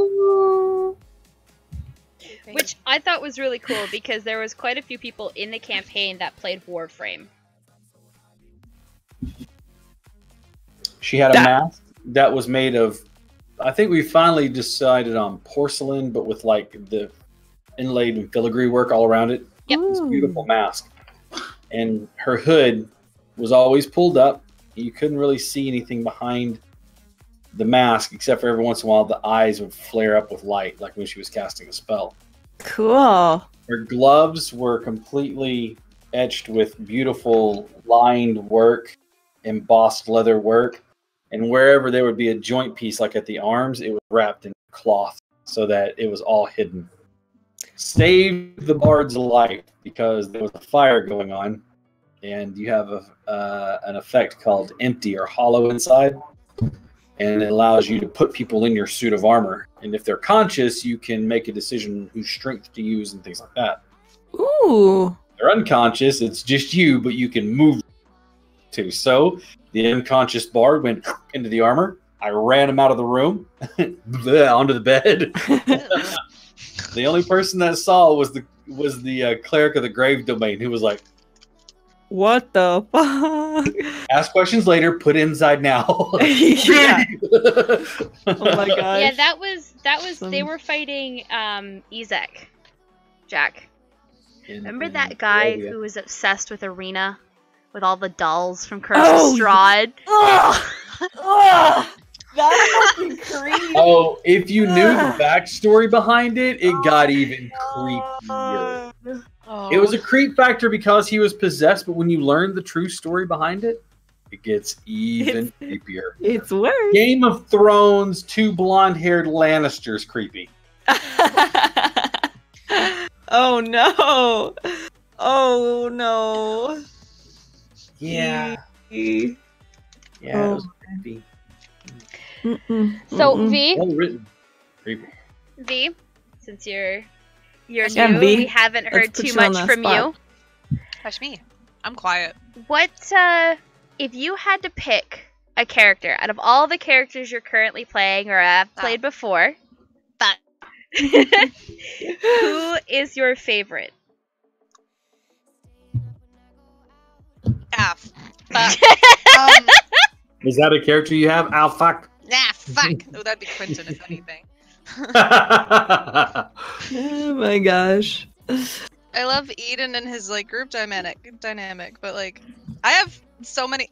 Actually, you know what? You want to know? I'm gonna fucking choose someone none of y'all like know, and that's probably my fucking little goblin prick, who literally just grunts and groans and fucking asks people to carry him all the time, and finds a bowl and he's like, "This could fit on my shoulder," puts it on his shoulder, and now that's his armor. I love him.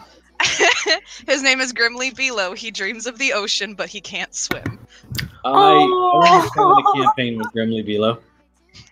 I promised V that if we played in the same campaign together and they played Grimly, I was to play this big ass buff fighter that had a backpack, Something. a sling, So in my or campaign, something, you mean? just so that Grimly could be carried around. Grimly's one of those types Beautiful. where every time I hit below 7 health, he was like, I'm tired, and asked to be carried because he didn't want to fight anymore. Oh, He that's was really he's cute. just a little baby, and I love him. So, Jack, are you going to run a campaign? Or are you going to run a one-shot? I am. I just don't know how to write. What do? Hell. Listen. You don't have to. If you want to run a one-shot, I can give you source material. I can give you pre-written one-shots that you can use just to run them so that you can get that part of it under control. 28 years, and I'm going to tell you, it's tough to write, direct, do all of this part of it. And a one-shot, even though it sounds like it should be easier, sometimes can be a little bit more difficult because it ends up being this you end up overwriting. So for the conventions, I run one, The Runes Traveling Theater, which was something I created when I was like 16 years old. The original creation was this huge thing, and it took hours to run. When I would stay up from 6 o'clock in the afternoon or evening until 4, 5, 6, 7 a.m., we had all night. I had to trim it down to a 3-hour tour. So sometimes getting something that's pre-written for your first time to run something, not a bad idea. That's a lesson that all of you could take away. It's not always a bad idea to use pre-written stuff. A lot of it's really good. Some of it's not particular to my liking, but a lot of it's pretty good. So I to will continue, take you up on that offer. to continue on our line of questioning, Jack, out of all the characters you're playing or have played before, who is your favorite? Do you want me to answer? You have to. Go ahead. It's really hard to choose now that Yinfir exists because I love him so much. Gets weepy over people that don't exist. Rollin. He's my one and only. My son. He was a lot of fun. Yeah. I wish I had not been quite as shy for so long in the campaign, because I feel like people didn't really get to know him. Like, I wanted people to know him. All right. Aside Maddie. from him throwing fireballs on people. Oh, I think Quintrell and he got to know each other. Quintrell learns that, Yeah, they were best friends. that Roland like- likes to barbecue things. Yeah. Himself included. Yeah. Quintrell, totally. mainly. Like the main dish, Quintrell. Yeah. Maddie, what about you? Favorite character? It is a really tough one because I've played so many. Yeah, I know your pain. You know what though? I have to default back to my very first character that I ever played, which was Wanheda. In my very first time I played D&D was Pathfinder. And I made an Inquisitor. And her name was Wanheda. She wound up with the party, and then everything kind of went topsy-turvy from there. She met and fell in love with a guy named Old Raven. They went back in time, and she wound up fucking his younger self Nice. at the top of a clock tower. Sexy. Turns out that one of the other Awesome. players in the party was her father, not the same guy she fell in love with. Have to Thank clarify that God. one. But she is my favorite character. She got hit with 6 consecutive strength curses. At Wow. one point, her strength was a 96, which gave me a plus 45 modifier. I literally could not miss unless I critically failed. What in the world? Which Were you I like, did during the final boss fight. And Oof. instantly one-shot the character that was my father. Somebody's using a critical fail table. With the shield. I had a spiked cold iron shield. And I one-shot him with the shield. What is I would have one-shot our fighter too, except he asked for immortality from the genie. So he couldn't die. This is like so absurd. Like that is castle toppling strength. What in the world? And then You are a afterwards, siege weapon at this point. and then afterwards, she got once everything was all taken care of and her and Raven settled down to live the rest of their lives out, she gave birth to twins. And then me and the guy who played Raven played the twins in the next campaign. Ooh, I like it. I like it. Which is sort of what Jack's doing in my Kind Saturday of. night campaign. He's such a new character too. I'm like, oh, don't fuck this up. Don't fuck this up. Don't fuck this up. Maddie's watching. She's gonna be so disappointed. Maddie's watching and she's judging me. You know I never judge. Are you sure about that? Okay, look. I'm not. I don't the judge thing Jack, and I don't judge you guys. There are some people who have been playing for a really long time that try and tell me how to play. I'll judge them. I'm No, not one of them. no. Cap is not You one are of them. the This most is I'm Chillest of dudes. I'm not It's the I'm not Thursday gonna night name names. exclusive. It's happened in more than one campaign, and it's like, if you would like to run the campaign, feel free, Run your own. run Do your what own. you count. Yeah. So I simple. think the problem for me is because okay. He's supposed to be a lot like Aethlin. Okay, he might be a teenager right But now. You are not like Maddie. I am not at all like Maddie. At all. Like at all. We are like polar opposite. So I'm like Why my opinions are run through both of you? That's why yeah, like both sides of the spectrum there. so it's like it comes back to the playing a character so far removed from your personality can be like super fun, but it also can be really stressful. And right now, it's very stressful because I'm trying to make a consistent and like believable character based on these two characters that I know extremely well. So I'm like, it's a lot. I don't know why I did this to myself, but I insisted. So here we are. And So it's Cap, fun. you don't get to escape the question. Out of all the Yeah. characters that you have played in your 28 years of experience, who is your favorite?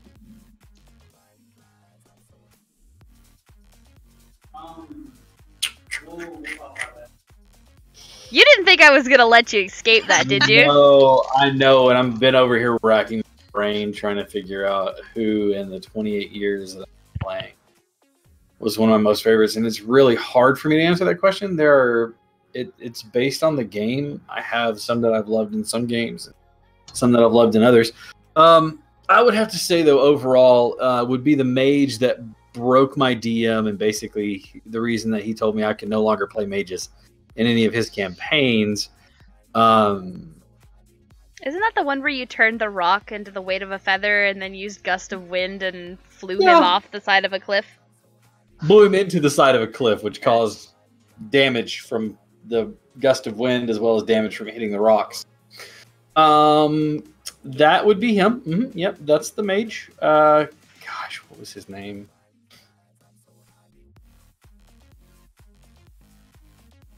It started with a D. It's like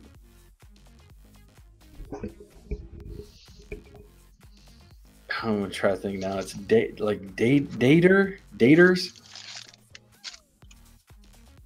Dater Hingewell or something like that. Something along those lines, but that was the mage where, yeah, that's the same mage that also cast Fireball in front of an army right at the gate. And the DM was like, what? You'll see. And I asked him, do the physics of this realm hold true to the physics of ours? He said, sure. I said, great. Casting Fireball at the sand that's in front of the gate. What? I got a plan. Okay, fine. All right, it's your turn again. What are you going to do? What happens to sand whenever you superheat it? It turns to glass. Right. So all that glass that I just made, I'm casting glass. He just looks at me and goes, this is after the rock situation. So he just looked at me once I did that and was like, you're not allowed to play casters in my games ever again. Why not? Because get your hands on a copy of the 2nd edition Dungeons & Dragons or Advanced Dungeons & Dragons Player's Handbook. In the spell section were the great descriptions of the spells, but they also talk about using spells in unison with other ones. And I was very, very particular about picking those spells that worked well together. And he was like, that's deep. My party absolutely loved it, but Meanwhile, have you seen my spell sheets? They're terrible. I have. In particular is like, what the fuck? At this point in time, other than just going, okay, everything just out. Yeah, let's rewrite this entire thing. Let's not do. Yeah, I think Ron was okay for the most part. Yeah, but Rollin was easy to do because it was all mostly offensive, and then the hut. Yeah, I picked up like 1 defensive spell or 2. To be fair, you never needed them. I really Like, didn't. Like, we had a paladin at that time. Me and Quintrell and Tykedal, you just really had to struggle to get that one, didn't you? I couldn't and remember Bell the against name. any guard.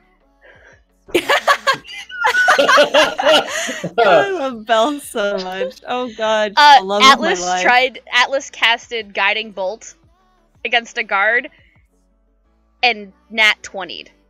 A little town guard with not much HP or armor. Obliterated him in front of his own wife. Bell played by Atlas. Yep. Turned this dude into a Pile memory of in ash. the shadow. Yeah. Oh my god. They left the town and came back, and when they did, the widow, like, he had a name. Yeah, wife. he had a family. He had a whole entire scene where Poor Belle.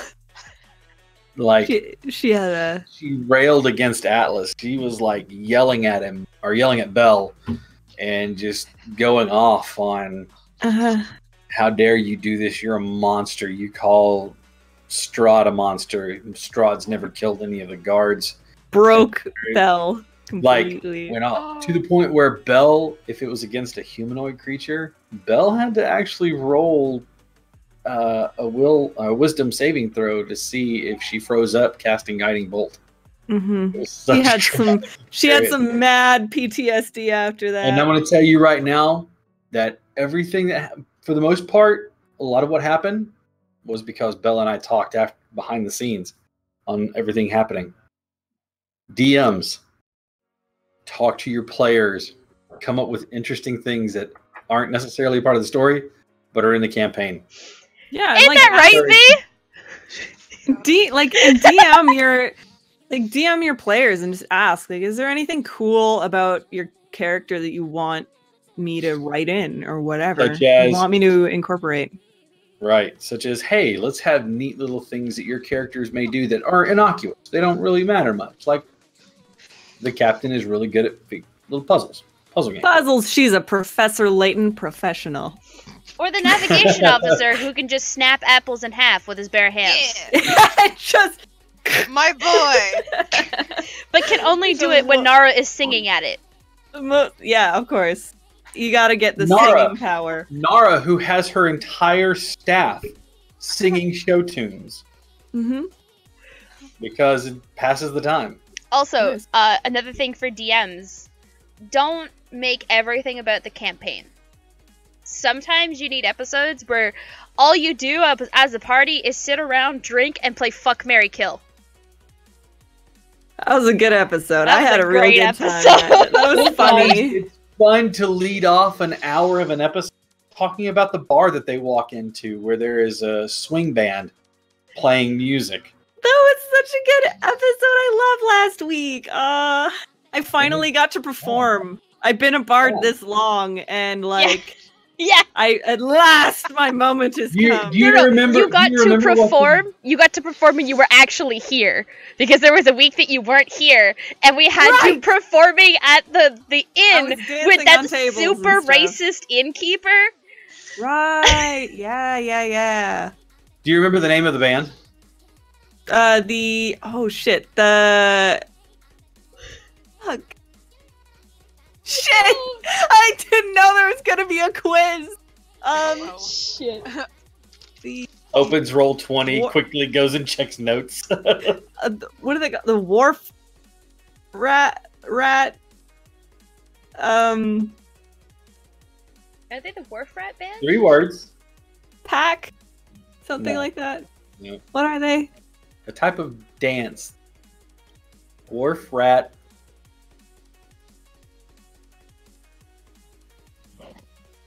I got nothing. Jig. Oh Oh, yeah. Okay, right. Yes. Wharf rat jig. Yeah. That's what they were. That's what they were And- called. And An you hear upright of like bass, guitar, horn, and a percussion.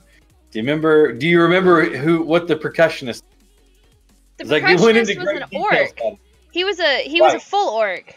Not a half He orc, is- but a regular orc with white where his joints were, but his skin was gray colored. he was named Rock, wasn't he? Yes, because I had Rock. to ask if he had a shit ton of facial hair because of Ryan playing a half orc in my campaign that almost matched that exact description, and his name was Rock. Well, his name is Rock, like R-O-U-K, Rock. Ah, Oh, this See- was ROKK. see, his was ROKK. Are you ready to rock? Are you ready to rock? Do you remember the name of the lady that was running the Lost and Forgottens? The young lady that was the young girl. Do you remember her name? You mean the young girl that I absolutely terrified? No. No. Fuck her. Starts with a B. A B. Bernadette. No. Although Bernadette Peters is one of my absolutely favorite performers. Great. Belinda. Belinda. Oh, right. Belinda. A friend named Belinda. V. I'm just testing them now. This is nothing important. Yeah, I just want like, to do say you how much remember? attention they It's much the attention lightning they round. V, when you guys were on the other planet, you came across drawings of one of the other aspects of Tridemus. Do you remember what it was? Do you remember what it was called? Uh-huh. V might not, but Quentin probably. Well, yeah, what a cop-out answer. Yeah, Oh you my didn't take the God. feet. didn't take You the didn't feet, take that sorry. feet, did you? No. I just remember the statue and then waking up and in a bathtub. Do you remember Like how many planter. aspects? Do you remember how many aspects there were? I have the memory of a goldfish. Sorry. A small child. Let's see. Does it do the other two? Do you either? I know there's like 3 altogether. That's correct. There are 3. There's just the praetor. Polis. Correct. Do you remember the You other name? didn't, yeah, but you just looked it up, bitch. Like, Bitch, this is why I take notes! see, I See, I'm bad. The Well, only notes I'm everybody- taking are Saturday nights, and I can't even find that book now. well, I don't know where to write my notes on the sheet. 'cause This they're I like- wrote out in the Alone in the Void section. I have a don't hard carry notebook. Oh, notebooks, Listen, okay? I play a druid I that hide doesn't all know of how my the notebooks. world works. I don't need to take notes for him. Shit, I don't That's think I fair. have that one written down. It's consistent with my character that I don't keep notes because they have a shit memory like me. You just say you're in character all the time. Yes. Ian has lived in a swamp for 50 years. He doesn't even remember how money works. It's fine. Stay out of my Yeah, I don't swamp. I don't have Pretty the much. I don't have the other ones written down. People say, "Welcome to my shop." He goes in for the hug. He doesn't get it. Oh, he's so just- precious. I love it. I That's love fantastic. Eden, my boy, my dirty boy. I love. Man, do you guys ever spend time kind of comparing the different characters that you have? Like, I don't know if this is just me. All the time. Yeah, because I like to psychoanalyze my character. So I'll just compare their personalities and how much they've changed, and even God, yeah. how they differ when I'm playing different campaigns, because I like to. It's kind of like my kind of internal checklist to like not make the same character over and over. You know what I mean? Try not to. Yeah, because I feel like it's really easy to just keep going with what you know. So that's why I always try to check, and I'm like, okay, well, here are some things that are similar, like total lack of social awareness, Yinfir and Rollin, and Jarnik. Like, let's be real. And then, like, how do they differ? So, you can make them unique. God, I can understand that. The only thing I complain about is I keep making characters taller than I am. Well, that's a mood. I'm just a baby 5'5", and the closest one in height is Quentin at 5'8". Everybody's taller. I will say that I generally make characters across a wide spectrum because, like, of course, the Goliath is 6'8", I think is what I said. Well, that's a big boy. And Dominic is a human and he's tall. Damn. He a tall boy. But like I'm 6'1", Sanrael is only 5'8" or 5'9". Sorry, 5'9". I think. Sirik is my Sure, height. small. He's 6'1". What the hell did I make Rollin's height? I feel like it was like. The character that is closest to my actual height is actually Nara. At 5'6". I am 5'4". I don't count Grimly. Grimly's a goblin. I actually haven't played Grimly in a Yeah. very long time. He's like fucking 4 foot nothing. Sweet baby boy. The only thing I remember from Grimly's campaign is he's like, oh, water! And they're like, go swimming, Grimly! And then they watch as he starts to drown. That's nice. Aww. They're like, he dreams of the ocean, he has to know how to swim. And then he Uradan? goes down, and it's like, oh! All the whole party came to rescue him. It was quite nice. Oh my Uradan, god. Paulus, Tridemus. Polus, Tridemus, and who?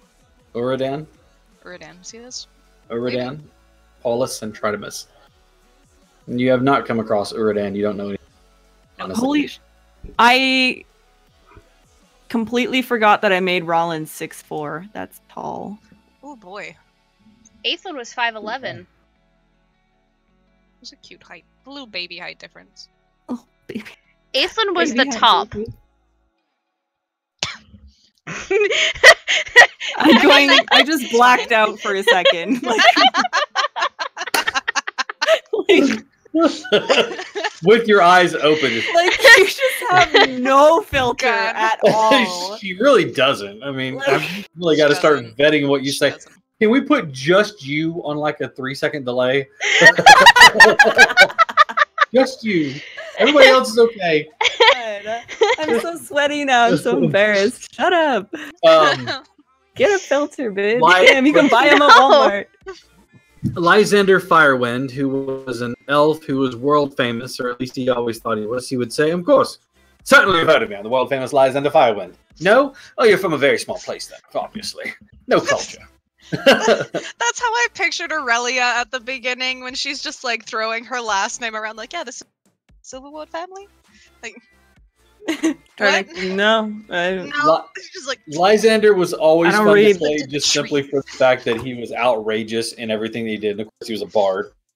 Honestly, I feel like him and my character, who is not in a campaign, he should because he's amazing. Finnegan. I think the two of them would just kind of break the campaign. They'd just be too much power. too much raw. Barius in the campaign that I ran Barry in, I also ran Dom at the same time. So I run two characters. Very opposite. Barry loved to talk and have conversation. Dom was to the point. Let's get the job done and go. Everybody loved Barry. Everybody loved Dom. Two aspects, two opposite ends of the spectrum. And you would often see me talking to myself in character around a table where there are like 6 of us playing. And it's just me going, Dom, really? No, I gotta get the right voice. Dom, honey, you really got to step out of your shell. I love him. To which he would look at Barry and go, I'm not wearing a shell. No, honey, metaphorically speaking. It's a metaphor. Oh my. Barry, whose background was he was a noble in a tawdry affair, and I kept everyone guessing. I went carousing one time using my downtime and made an enemy because of a love affair gone wrong. Everybody was like, watching as I'm running and there's a noble chasing me. Get him! Stop him! And everybody's like, oh, hey, you followed my sister! And then he's just running. And so everybody's like, what did you do? Because it's Darius, honey. Or as my friends call me, Barry. Oh my god. I love it. I love am it so much. sad I didn't get to experience this character. And Dom, I did. who had the hugest crush on the little gnome in their party. Oh. Like, he got to work at a flower shop to gain the favor of the owner so that he can get this piece of jewelry that they had. And made a little floral arrangement for everyone. But the gnome, who was a druid, hers was the nicest one. Oh, that's real kinda, cute. He just kind of gave it, because again, he's this 7 foot tall human. He just gave it to her and then just kind of shuffled off real quickly to the corner. Sat down. That's really sweet. That's real sweet. Oh, I But love he has this salt and pepper hair. It's like, he's older. He's like, you know, he's an old man. Or not an old man, but he's just this big honking dude. And I love all of my characters. So when you ask me which one's my favorite, It's hard. difficult, isn't It's it? hard, 'Cause I'm yes. just like, I don't know. I love them all for different Oh, reasons. absolutely. I mean, like, That's- as much as I say, like, Wanheda is my favorite because she was my very first. I mean, Aethlin, like, I love Aethlin. He became a legend, really. Jack and I fucking, after campaign was Technically, yeah. over, wrote something like 100,000 words afterwards, and we're still not done. No, we're at 1 million, like, at least. I would You say know? one of my skills as a storyteller is creating characters that you guys love to. Fair Harad, for example. In the current campaign, Ugdathar. I'm gonna be honest, I was more upset with the fact that I couldn't eat Fair Harad than the fact that he was a dragon. Of course. Honestly- I don't think you hated him in Dragon form. I think I like Ugdathar. He's a bastard, but he's hilarious. I don't know if he's a good replacement for Lucky. Honestly, because I'm like, he's a little bit too chaotic for me. Just saying. Like, Ugdathar is chaos. He is the Embodiment chance- of chaotic. He is the chance that happens with every turn of the wheel. He's not you don't know if he's necessarily evil, because chaos doesn't have a good or bad. It's just what it is. To that design, chaos is what helps you win the lottery.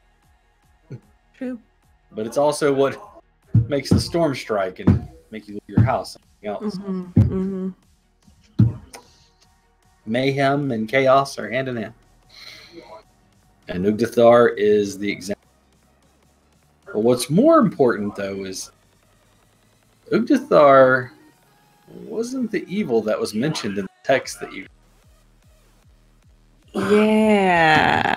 If it wasn't, then you and I need to talk, because that's what I have written down in my notes. The original notes that translated over named Ulmatek.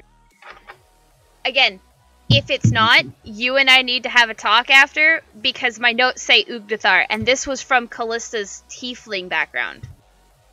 Yes, So, you're right. you and I may need to clarify that then. Yes, I will, because there are 2 aspects of something that's going on there.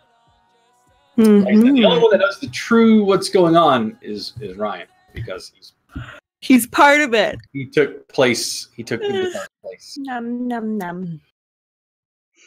So, on a slightly more serious note, Cap, for DMs who are handling difficult players, perhaps the It's- player says they'll do one Sorry. thing and then defaults back to their, standard MO, or perhaps the player is just constantly throwing the rulebook at you. How do you handle difficult players? It's tough because you want everybody to have a good time. You want these people to play, and you invited them to, but it's hard to tell how it's going to go until you sit down and throw dice for the first time. Mhm. Until character introductions are happening. And across 28 years, I've come across a lot of it. Due to personal conflicts outside that caused the whole entire party barroom brawl, which ends the campaign 15 minutes into it. All the way down to inviting someone into play that you thought had the same goal that you had and values, but maybe wasn't. The best thing you can do is to pull them aside and advise them, hey, look, the first rule is to have right now, as the DM, you are infringing on my fun and you're hurting other people. I'm going to need you to tone it down and recognize that at the end of the day, it's a game. You don't win D&D. It's not Monopoly. You don't collect all the loot and congratulations, you're the winner. Yeah. That's how it works. You have a goal that you're trying to reach as a team, and the only way you can do that is to work as a team with your party and not just go running off half-cocked on your own character's ideas. Yeah. This is where you have to learn that balance of reining people in versus loose. In some cases, letting them run loose, fine. Because it introduces a level of chaos that we were just talking about. Kind of fun, i.e. Lucky. I gave Lucky a bag that could possibly have whatever it was he was looking for. It wasn't a bag of holding. It's just that he had that kind of Kinder attitude where he just absent-mindedly picked something up and put it in his pocket. Or in some cases, at a party, he maliciously took things on purpose. So Stole he it right was off a people's kleptomaniac. bodies. Yeah, a little It's bit. okay. Some people tell you that this is what they're going to do and be, and this is how their character is supposed to act, portray themselves. And there's some unspoken agreement, a contract between the two of you that's made that says, I'm going to let you play this. This is what you're going to play. And then all of a sudden they flip it on its ear because now they're playing outside of that character type. And it's not that it's game breaking, but when it starts infringing upon the fun of other people, that's when you have to call it as a DM.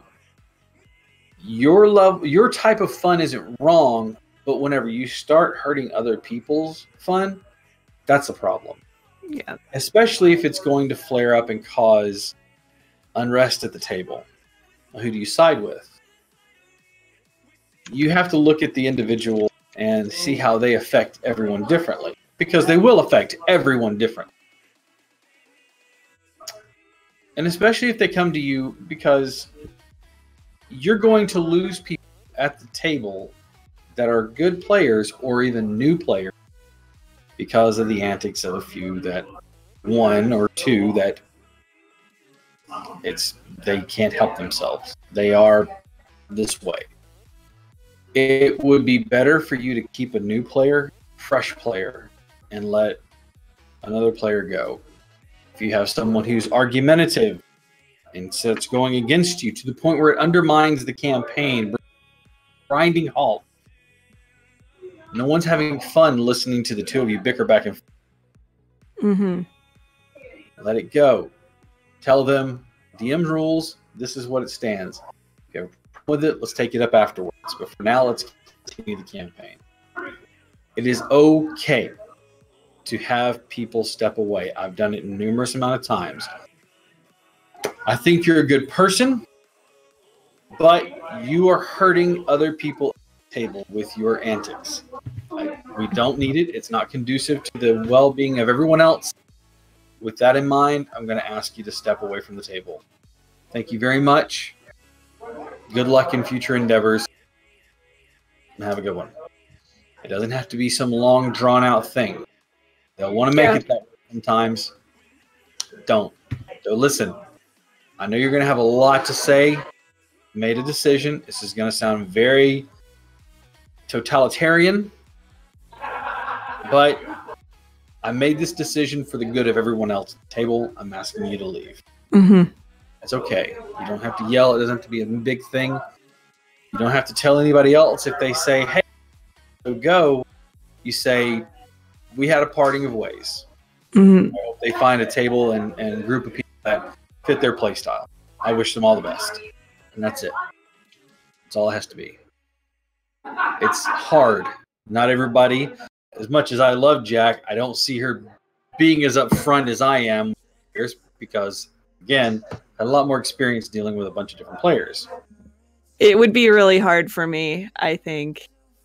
I'm 16 years old. I'm standing across from a guy that is a friend of mine who is dating a friend of mine. And I tell him, look, man, your attitude towards everybody at the table in the party and your attitude towards me and everything else like that is dragging everybody else down. I'm sorry, but we're going to ask you to step away. You're not invited back. Oof. And it was a blow. And I had to, my friend's like, why did you kick him out? I had to tell her because he's dragging everybody down. Got a bad attitude. Sorry. And it's okay. And it's going to hurt you. It's going to be terrifying. You're going to feel your stomach knot up and your chest is going to hurt. But once that aspect of it, once that delta is gone, the whole of the table, the attitude of everybody else is going to increase, and it's going to be a lot more.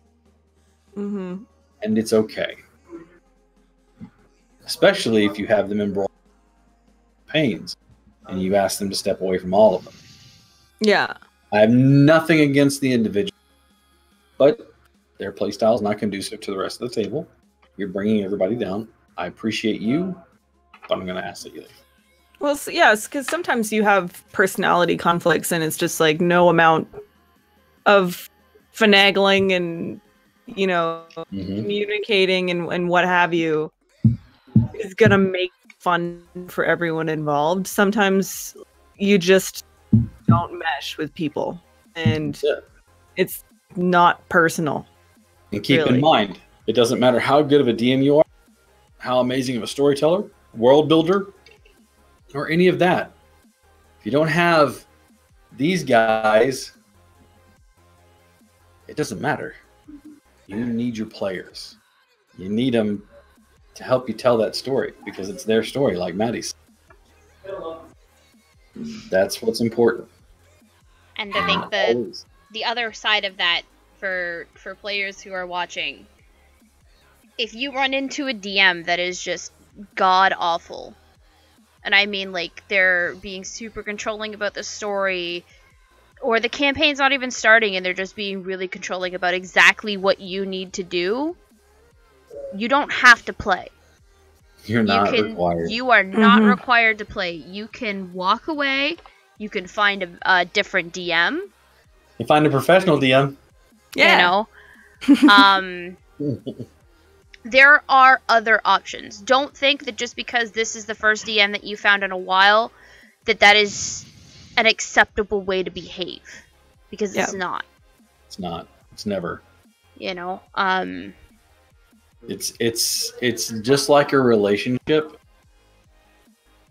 Don't walk into an abusive relationship. Walk into an abusive relationship with a DM.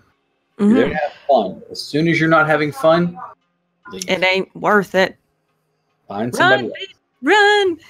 I mean, I think like most of us have been in a situation where either we've had to stop playing with, and it happens with friends too. Like, Yeah, you know, that you're like, man, I really like talking to you. Yeah, I really like hanging out with you. I fucking hate playing with you. You know, sometimes it's gotta happen. Warn me before I ever get to that. Oh, I I will. Don't worry. Oh, trust me, I'll be talking to you. Good to know. I'm not a good. I'm not Because very the question is going to confrontational. become, Cap, what the fuck is wrong with you? Why are you being such a dick, dude? I've been up for 8 days straight. I'm sorry, guys. So sorry. Go to bed. No, it's more like, Cap, take a night off. Yeah, take Need a several Snickers. nights. Back actually. to topic number 1. Burnout. Okay to take a break. Yes. The whole reason that I started Dire Bear Adventuring Company was for the whole situation we just described.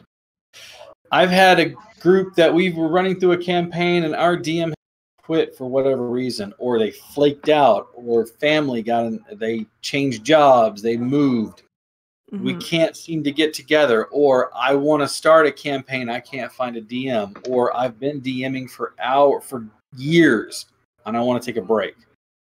Nobody else wants to DM. That's why you hire me. And I'm going to toot my own horn.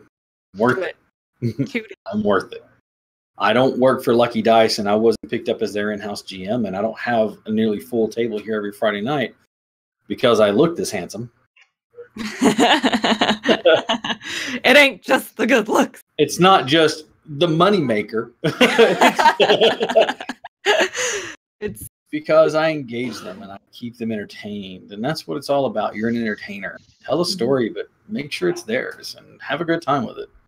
At the end of the day, that's what it's all about. And don't Yeah, forget, dude. if Cap doesn't have time for it, because your group, it falls on a day that it's not convenient for him because of Hire Maddie. prior commitments. There are other DMs within Dire Bear. he's just the main guy. He is the primary DM. I'm hoping that when my schedule frees up, when I close out some of the campaigns that I'm currently running, I will be able to open one through the Dire Bear. You kidding me? We're Umbrella doing, Ella. Under the Dire Bear umbrella. Thank you, Jack. That was the word I was looking for. But Okay. currently I'm running 2 campaigns out of my own server and a campaign out of my house. I'm running Monday, Tuesday, Wednesday, every Friday, and on Sunday. Those are the Wow. ones that I'm running right now. I run God Thursday, every other Friday, every other Saturday, and Sunday. Are they alternating Fridays and Saturdays? So like the same Friday and Saturday? Yeah. Good times. It Wow. honestly makes my life a little bit easier to do it that way, because the alternating Friday is the live one at my house, and that's my homebrew, and then the alternating Saturday is you guys. And you run one on Sunday too. Is I that what you do, said? which is my homebrew. I'm Oh, running the exact wow. same homebrew on Friday and Sunday. If I didn't want to get yelled at, I'd probably play. Honestly, You guys- honestly, yeah, you guys go there's hardcore. always a spot at my tables for you, Cap. No, thank you. Um, With that in mind, look for us on Roll20. I'm gonna actually will be pay to play, but as I've said, a good DM is worth it. So these guys have compared me to certain DMs that are out there, and I don't think so. Mercer. You're pretty. You should get that cold checked I don't out. think I'm in that pantheon. You're a good time. Good time. I admire the man, but I don't think I'm that caliber. You know what? To be honest, I think it's mostly just because you can't run a 6-hour campaign every week. 4.5 hour campaign with one group dedicated inside of a studio. Oh, God, that would be fun. I mean, that's our goal, though. Like, if you want to support us, So where should we set the studio up? What are the tax laws and things like in Canada? Can I get a Canadian citizenship that Just easily? Get a good house and decorate a basement. I actually don't know a And lot do about you citizenship. actually use a lot, or is it just a big stereotype? It really Well, it's a depends on who stereotype you're- for a no, reason. It depends on who you're talking Stereotype to. because of Um, Yeah, it depends But on where you're. in reference to the tax laws, What it would have to be is that we would actually have to put Dire Bear in one of the Canadians' names. That's Yeah. the easiest way around it, is to put Dire Bear. Just kidding. I'd run it in the either- ground. The easiest way would What be I to feel put like I'm Dire Bear Elon in my Musk name. in the Tesla situations right now. The being easiest way jumped out. would be to put Dire Bear in my name, and then use Dire Bear to get you your visa. Just get a big house. We can all live there. And put at the which thing in the point, basement. I think the best place for that then would be Toronto. And we're Well, looking nice for you to say Toronto because you live near there, bitch. Jack, let me ask you, what's your ping normally like? Oof. Not bad like yours. I've had more consistent ping than you. Really? Yeah, actually. What's your If ping? My I were internet- broadcasting from my studio, which has no repeater on it at home, I'm 500 megabit per second. So. My internet doesn't drop ever. Ever. Now, to be fair, You a lot two of the can have time- this argument off screen some other Yeah, time. anyway, Sounds like anyway, a but lover's no, quarrel. it's mostly because like Toronto is a big hub, is a growing hub for esports and whatnot, which means that a lot of the high speed and good internet companies are focusing on Toronto, or they're focusing on Vancouver, but the rent in Vancouver is a fucking pain in the ass. But if we were to do a live in-house studio game, Toronto would probably be the best bet to have everybody centered in. That's all we're saying. You got puddle jumpers that'll take you from one to the other. You just fly out to work every week Go home on alternating weekends. for a few days. No, just for a few So days. who's Just fly paying out. for the jet? Because Dire Bear's not paying for a jet. We're paying for tickets. All right, enough of all Anyway, that. anyway, Okay. that's in the future. this That would is be dumb. that It would just be sounds like one big road trip where we just pick everybody up Yeah. in some sort of RV. You realize how far south you would have to go to get me from where you are? It's a 2-day trip. I've already mathed it out. they're right. it is I've 2 days. already looked your house up on Google. Well, not your house specifically. but- No, Cap, they're right. It's 2 days. It's 2 days to get down to you, and then 2 days to get home. Awesome. Road trip. I feel like somebody mapped out a rescue plan or Yeah, something. for rescue. Extraction imminent. All right. Anyway, Well, thank you all. I think this is great. Time to wrap up. So take a break. Have fun. Don't be afraid to make mistakes. Don't be afraid to kill a character. Don't be afraid to lose a character. Alignments are just a tool, not a rule. Thank you for that one, by the way. Jack, I like that. The number one rule is to have fun. Don't be afraid to ask players to step away. Create characters you love. Be passionate about it. Have fun. Remember that we always love you. And if you can't find a DM, I'm always happy to DM. We love you guys. Thank you very much for tuning in to this very chill episode of Foundations of Adelar, which really wasn't Wasn't at all. but it was a lot of fun. Anyways.